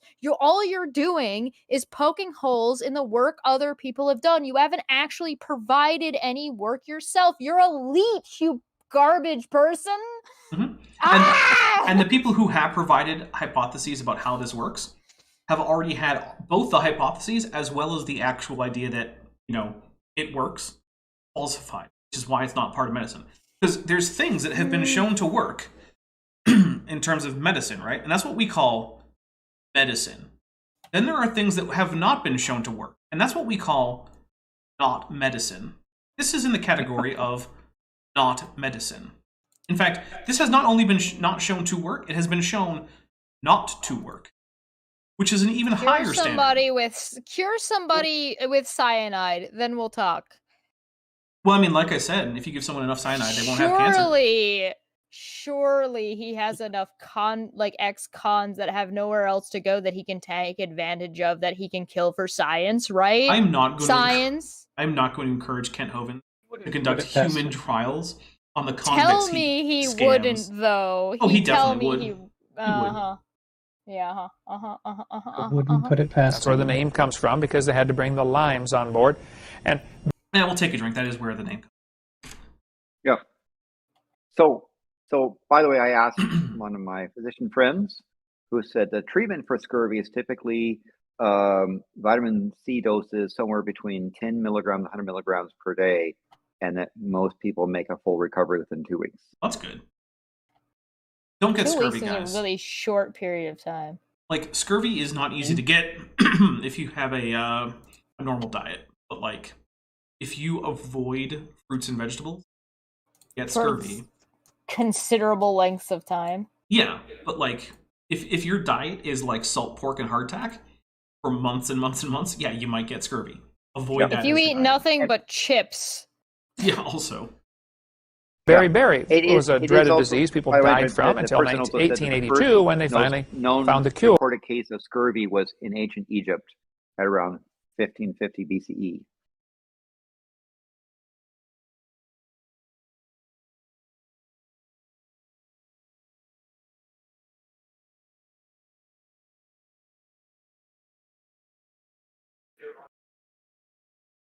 I was just muted. So now we have a list, sorry about that, guys, of some diseases that were in fact found out to be vitamin deficiencies, which no one is ever contesting, right? No one in the current scientific community is saying, well, no, there's no such thing as a vitamin deficiency causing a medical condition. No one is saying that. But if you want to say that some disease that we already have a really good explanation for, like cancer, is itself a vitamin deficiency, so it's on you to show that that's the case. So how does this relate to Genesis 1, verse 29? Oh, because God said to eat the seeds. And the Laetrile is in the seeds. Oh my god. Yeah, that's the tenuous connection we have. Seed could be considered such a vague word too. I like flax seeds. Those are good. Those are healthy. Just eat those seeds instead. Doesn't AIG stimulated produce seed? I'll drink to that. Sure, Yeah, why that not? counts. We'll take a drink. That counts. Or was vitamin B. Landon actually had his Patreon go through 2 days ago, so he's given me enough to take a drink for. Rickets, vitamin D deficiency. Even today, they put vitamin D in your milk. It's vitamin D reinforced because we're not getting enough sunlight. At least we don't get exposed. Some people get everything exposed to the sun, but most people don't get enough sunshine to get the vitamin D. Isn't the case that it's converted, that you need sunlight to convert stuff? Sorry. Yes. Yes. What really is it in sunlight, and just having D doesn't do it as much as actually have sunlight? Yeah, just having the fortified milk is not as good as actually getting enough vitamin D naturally from absorbing, but it's enough to prevent you from getting rickets outright. And yeah, it's not just that your body just takes sunlight and just converts it directly to vitamin D. But like, I'm also not here to do like the exact details of vitamin D production. Ken's close enough. I was just curious. Yeah, no. All right. That the skin, from the sunshine on the skin, causes vitamin D to be formed. Anyway, many diseases are simply deficiencies of certain vitamins. And cancer is a deficiency of a vitamin, of several vitamins. By the time you get cancer, you're probably low on a... Well, wrong. Yeah, so the thing is, like, what do you mean by many? Because, like, there's a handful What of do you mean by diseases? Well, yeah, there's that too. And actually, that's a hard thing to define even in terms of, like, real medicine. Let alone in terms of Kent Hovind. Bunch of stuff. But the Bible says in Psalm 104, bread, God gave herb for the service of man, and bread to strengthen man's heart. Yeah, he did. It's kind of strange. The herbs So are glad given you for our said that. service. Herbs do all sorts of things. They can calm your nerves. You can take certain herbs and Yes, just they relax. can. That's true. The Bible is very much pro-herb use. Just put that out there. Drink to Kent Hovind being pro-weed. Yeah. By accident. I mean, I think a little toke now and then would do him some good, to be honest. Yeah, It'd be better than probably. the cyanide. Do I mean, you yeah, think it's he's better than ever cyanide. actually smoked a joint? Kent? I Kent don't claims think to have he never has. even had a Oh, beer. is that the new I poll? can't Do you imagine. guys think that Ken has smoked weed before? All right, yeah, we'll do that. We'll end the current poll. Oh, take a drink for Godzilla. By the way, do you think Kent eats cyanide regularly? 47% said yes. I like turtles with 30%. Only 21% said no, out of 78 votes. So, what is the next poll? Yeah. And I want to point out if this was a vote for Speaker of the House, yes would not win. Hey. Okay, so the next poll would need to then be, because we need to pick something that's gonna like work for YouTube. How about this? So Has Kent ever used any form of cannabis product? Oh, No. that's a good one. I like That's that. pretty Not safe. on Yeah. purpose. Oh, yeah, on purpose. Purposefully, Has Kent yeah. ever purposefully? I could see him accidentally using some hemp. Yeah, at 81 is 9 squared both, Yes, no, I like and 3 is the fourth. turtle. Okay, there we go. But weed is legal in certain spaces. Like I think Kent Legal is the in my kind of- state. I think Kent is the kind of person who would hold on to that illegality. Like he is attached to the drug war, and so because of like when he was born and yada yada yada yada, and so because of that, I think that even if weed was legal in his area, he would still view it as wrong and bad. I mean, I remember when I was growing up in Alabama, it's still not legal there to this day, and even medicinally, you're gonna have a real bad time.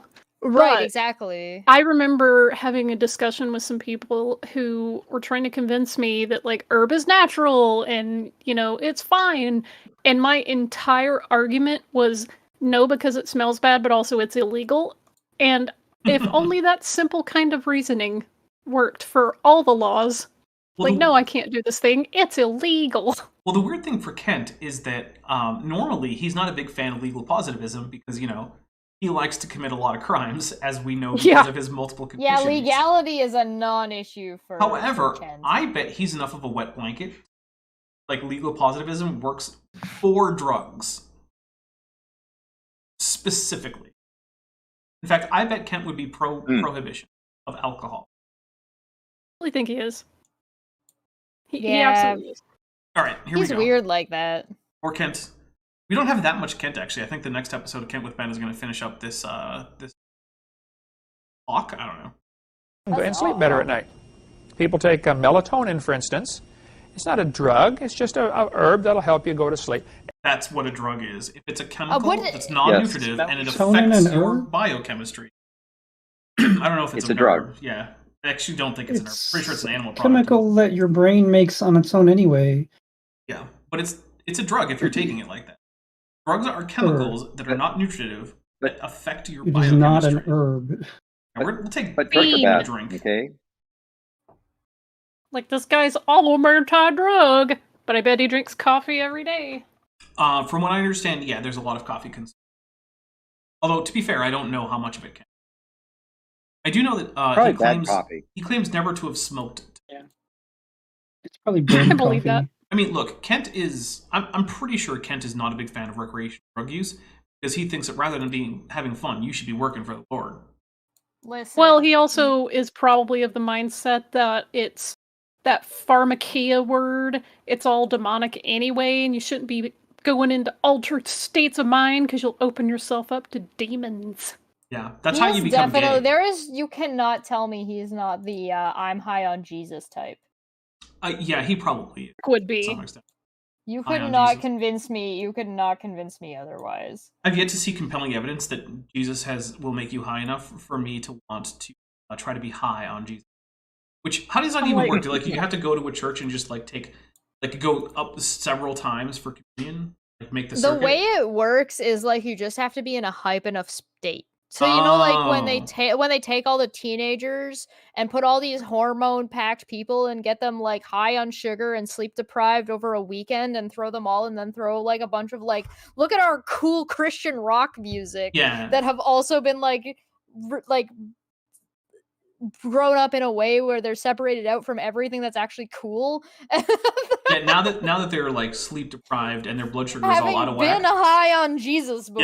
Yeah. Now that you have a bunch of sleep deprived and blood sugar weirded out teenagers, you take all that stuff that would normally go into like say just being horny teenagers and you turn it towards like do Jesus stuff instead. Yes. I'm just saying, if I Jesus wants to will- get me high, he has a lot of THC to catch up to. Yeah, he's got some competition. I would like to point out, by the way, to give my church a little bit of credit for not being like the worst. They never tried to I'd never seen Kent Hovind before the internet. Okay, that's good. I had seen Young Earth Creationist stuff, and my church was like Young Earth Creationist. It was just not like the focus. Right. So it was Okay. like kind of like a side thing that was tossed in, and like they were never married to it, and so there was never Kent Hovind there, but there was never like the don't eat cyanide. Like there were I have family to read members this around me that comment. did like the Joyce thing. But sorry, go ahead. Okay, Alicia Windingland says, "Don't get high on Jesus. The come down is religious trauma." Ooh. Yeah. By the Yeah, way, Sarah Talbert, who's been a member for 2 months and is at the amnio levels. Happy 100th episode. Thank you very much, Sarah Talbert. I really appreciate it. Yay. Let's see. Oh, and Demonic Postorico was gifted a membership. So, guys, that's from like a while back. So send some tetrapons. I feel like I drank for all those already, but I'll drink again. No, we're not drinking for it. It was already a gift that we already drank for. It's just that Did everybody drink for me getting a gift sub? yeah, Good. we drank That's for not all the bad. gift subs as they came in as they were paid, but I people are feel like- collecting them later.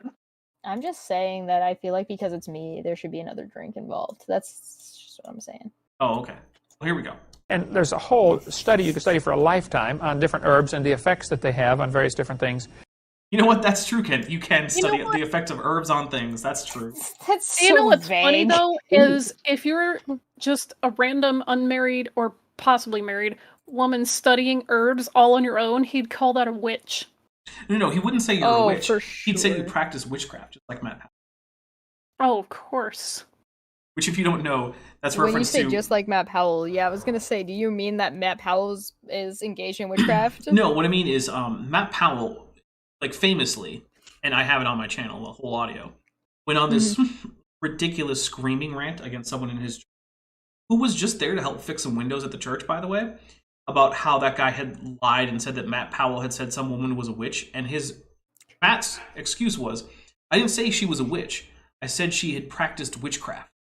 Oh, okay. I didn't say she blackmailed me. I said she took it I took it and what she was saying as blackmail. Right. It's I don't okay. How do I get Matt Powell to accuse me of witchcraft? I I need mean, instructions. Just be yourself. yeah, you Yeah, probably but already he think doesn't you're a pay witch. any attention to me. Wear more black. Wear black lipstick, lots of eyeliner. I do not own any black lipstick. I could rectify that. I also don't own any black lips. How? Neither do I. Really? Okay. You guys are Neither. terrible goths. That's true. Yeah. True. All right, here we go. I had Didn't it so make us much better black goths because lipstick we're terrible growing goths? up. Oh my goodness. Well, that's because you weren't a terrible goth. Well, I was That means I was we're not mid a goth. conformist. All right, we only get a We're little not bit more. conforming to goth. We're going to get a little bit more in. in human physiology. But this verse continues and says, bread strengthens man's heart. Well, that's an interesting verse. See, about 100 years ago, they had to bake the bread fresh every day because it would go bad. I mean, bread just wouldn't store very long because True, they're take making a it drink. from, You don't have to do it natural every day. components from wheat that was Yeah, I mean, they did do it every day because, baking about as much as people were eating, and it did go bad faster. But yeah, you could keep bread for a couple.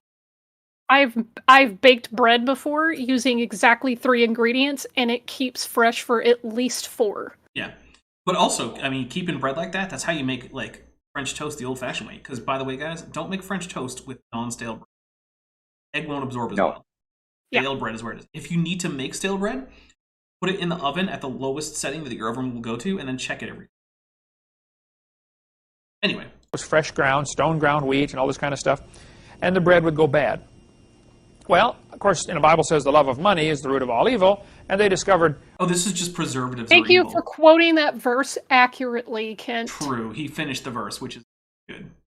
Well, because a lot of people who aren't really particular about their Bible quotes will say money is the root of all evil. No, the love of money.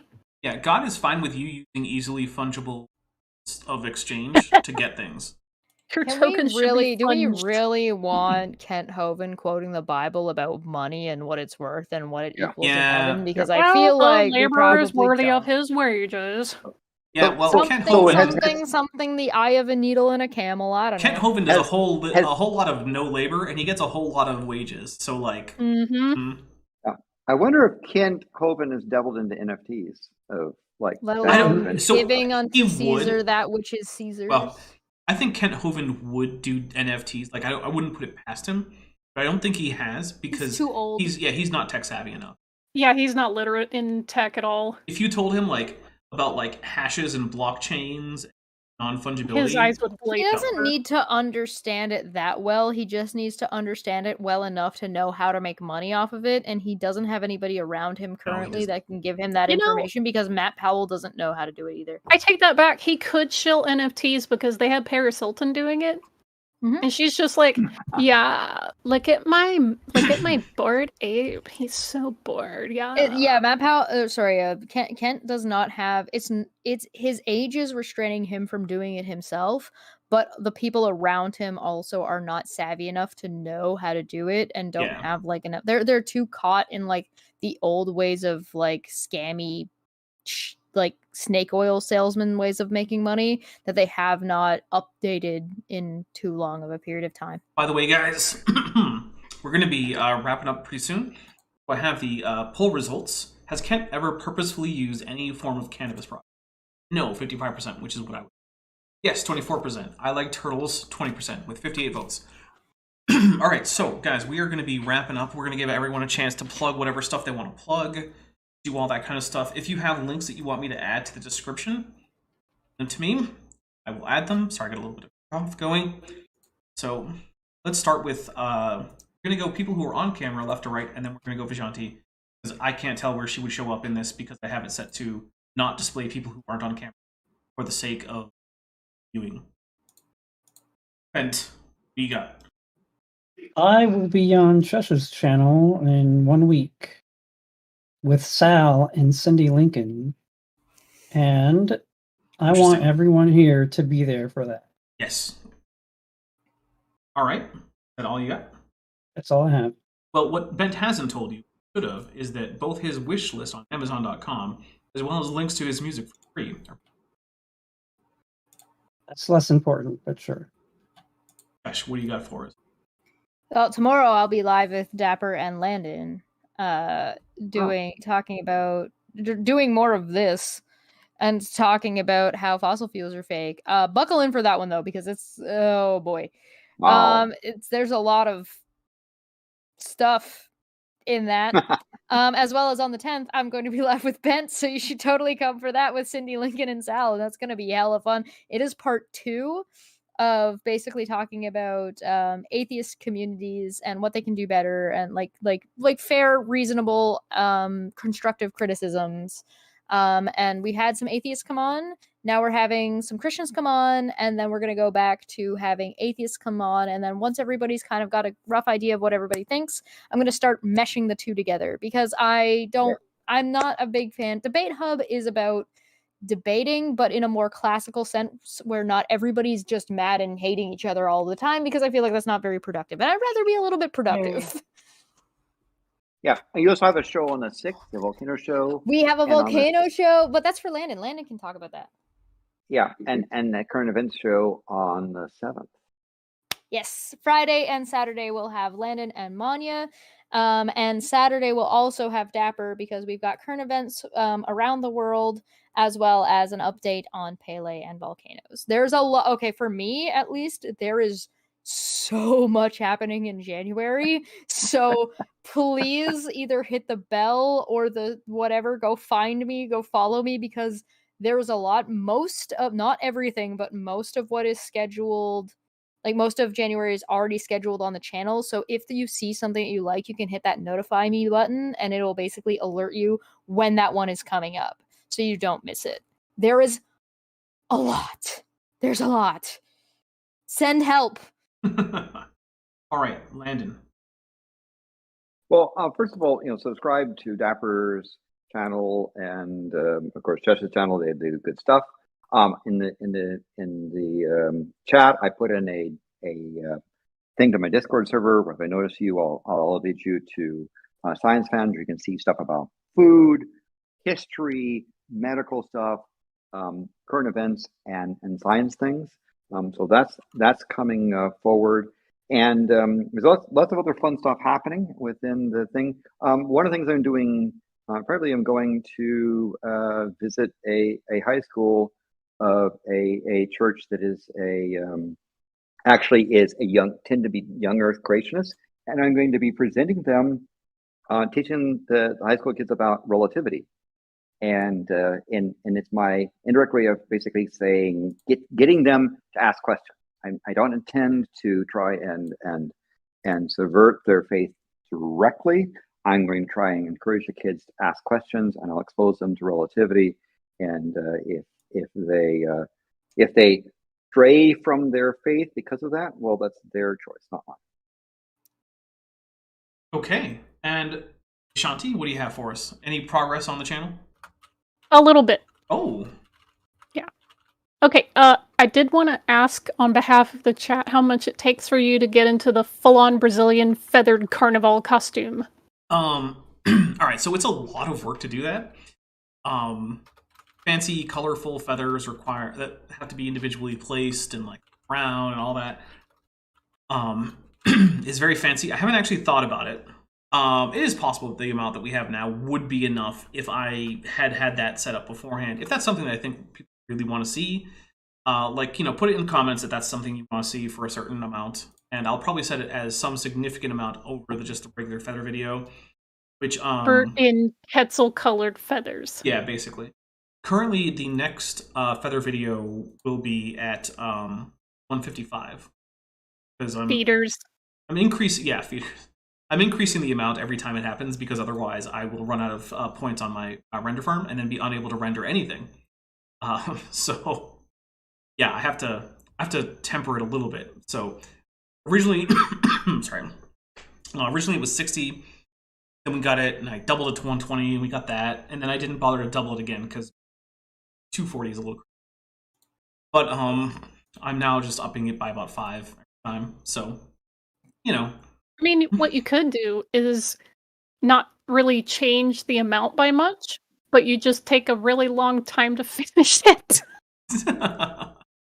Well, a really long time. Every months. milestone you make, you spend an appropriate amount of time working on it, and then after a set number of milestones, you finally unleash the feeders. Yeah. Well, let me describe what a long time would be if I weren't using from my render. Every frame that I render for Dapper Dino usually takes my machine, if I render it just natively in Blender, about 5 minutes. Each frame. Frame. Good God. Each frame is 1/30th of a second. So we're going to actually open up like a calculator. At a calculator. Are we doing math? We're doing, well, the calculator. Again. We're So, doing okay. more Well, math than 30 Kent's is ever 2.5 done. hours. So for one video, 2.5 hours. now most of my videos are about a half an hour long. Right? So one video times 30 minutes times 60 seconds times 5 frames per second. Sorry, yeah, 5 minutes per frame times 30 frames per second equals 270,000 minutes, which we're going to turn that into like normal numbers, normal people. So that is going to be 11,250 days, right? What? Yep. Or if we divide that, years. Just years. How long is it? How long is your video? About a half hour. So, yeah. So it's 4,500 frames. Now I think I've done a little bit of cleanness here. So 5 times 30. That's how many frames in a second. Oh no. Okay, we have one too many 30. So it's still like well over 6 months is what it would take. It's too long. Yeah. 5 minutes. You said it's 5. It's 5 frames per second, or No, is it 5 minutes per frame and 30 frames per second. 30 frames per second, and then 30 minutes for a video. Yeah, roughly. It's 4,500 frames. Yeah, that's so. 4,500 minutes, right? I hit too many multiplications, partly because I'm It's just okay, we'll cut you a break because your arms are really short. Yeah, they are. They have trouble reaching. So That's fair. 6 months in a week. Yeah. Now, if you want to help with this process, right? If you want to make it easier for me to get more animated videos out, there is an easy way to do it, and it's listed in the description, right? So if you check out my description, you will find that there is a How to Render for Me section, which tells you to go to the website for Sheepit Render Farm, which is the render farm I use, download the appropriate client for your operating system, use my login name as well as a public key that is listed, which will not give you access to any of mine, but will let you render as if you were me, and then just run that client. It will increase your electricity use, so do be aware of that. Oh, and drink for Godzilla. Yay! But let's real quick go through some future stuff here. So on this channel, Thursday, 3rd episode of Bad Reasons Birds Are Not Dinosaurs with David Menton. Saturday, probably doing something. Maybe Chet, or maybe Vishanti will be there. Who knows? Maybe Chet will be there. That Saturday, that'll be at noon Mountain Standard on Saturday, which is 11 Pacific, which is 2 p.m. Eastern. Thursday will also be at that same time. And next week, I have asked Erica if she would like to renew our Eric with Erica series. Because with her getting into the PhD program, being a TA and all that stuff, it was just way too much. So we put that on hiatus.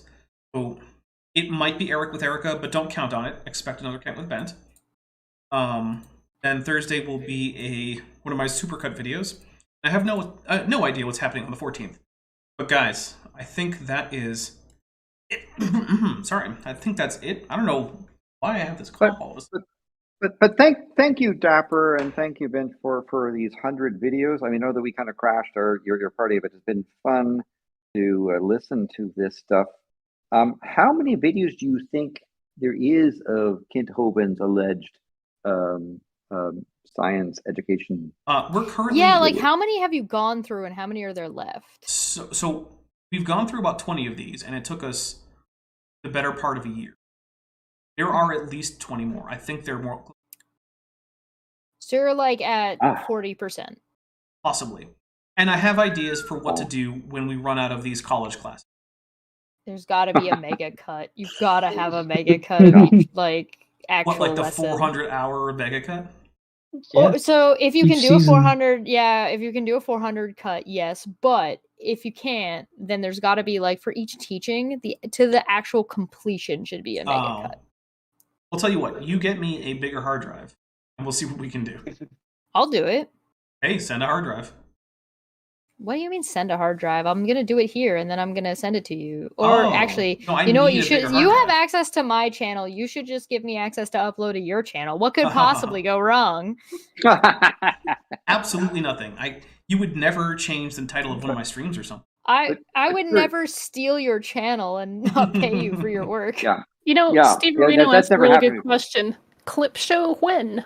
Oh, Hey, that's. well, I think that's up to the members. I think the members are gonna have to go through and pull the best clips. yeah. I mean, members. Drink for Godzilla.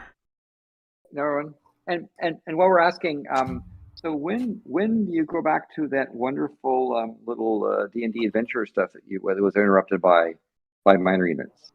I'm hoping Sure. that we can get back to that probably mid this year, because that will give Erica time to settle down because she got married and her husband is also part of the game. So that'll take them time Yeah. to settle down and move and get themselves. And then that'll also give Maddie a lot of time to like get herself settled. So I'm Yeah. hoping like the summer of this year should be back. All right, guys. Well, we're already over time, so we're gonna head out. Yeah, we are. I hope you all have a wonderful rest of your week. I hope to see you all tomorrow on Chess's channel, the next day on my channel, Saturday on my channel and Chess's channel, all that stuff. Yeah. All right, bye everybody. So long, everybody. Thank you again. Thank you. Thanks for watching, but before you go, I just want to say a special thank you to my channel members and my patrons, especially those pledging $20 or above. Bob Knob, Work in Progress, Kent Hovind, Tapioca Weasel, Denny5252, Ian Chen, Landon Knoll, Mabdy Babdy, San, Sphincter of Doom, The Venerable Veed, Eleron Teller, and Pat L. Dennis. As you probably know, YouTube is a very volatile platform, and from month to month my income on the channel can swing wildly. But the people you see on screen are directly supporting so that I don't have to worry too much about that, and the channel can keep going as it is, and perhaps even improving. If you'd like to join this team, there are links below to join the channel or in the description to join the Patreon. The Patreon starts as low as $1 a month, and the channel memberships start as low as $1.99 a month. On Patreon, you can even get a discount for pledging annually. If you do decide to pledge, you'll get access to an exclusive Discord server just for channel supporters, as well as early access to all of my pre-recorded videos, often up to 2 months in advance. Higher tiers will unlock even better perks. Now, if the annual or monthly pledge isn't right for you, but you still want to support the channel, there is a merch store down in the description, as well as an Amazon wishlist, just for me. And if financial support isn't something you can or want to do, then if you still want to help out the channel, please just like and share these videos and make sure you comment on them. It really helps the channel out. Thanks again for watching.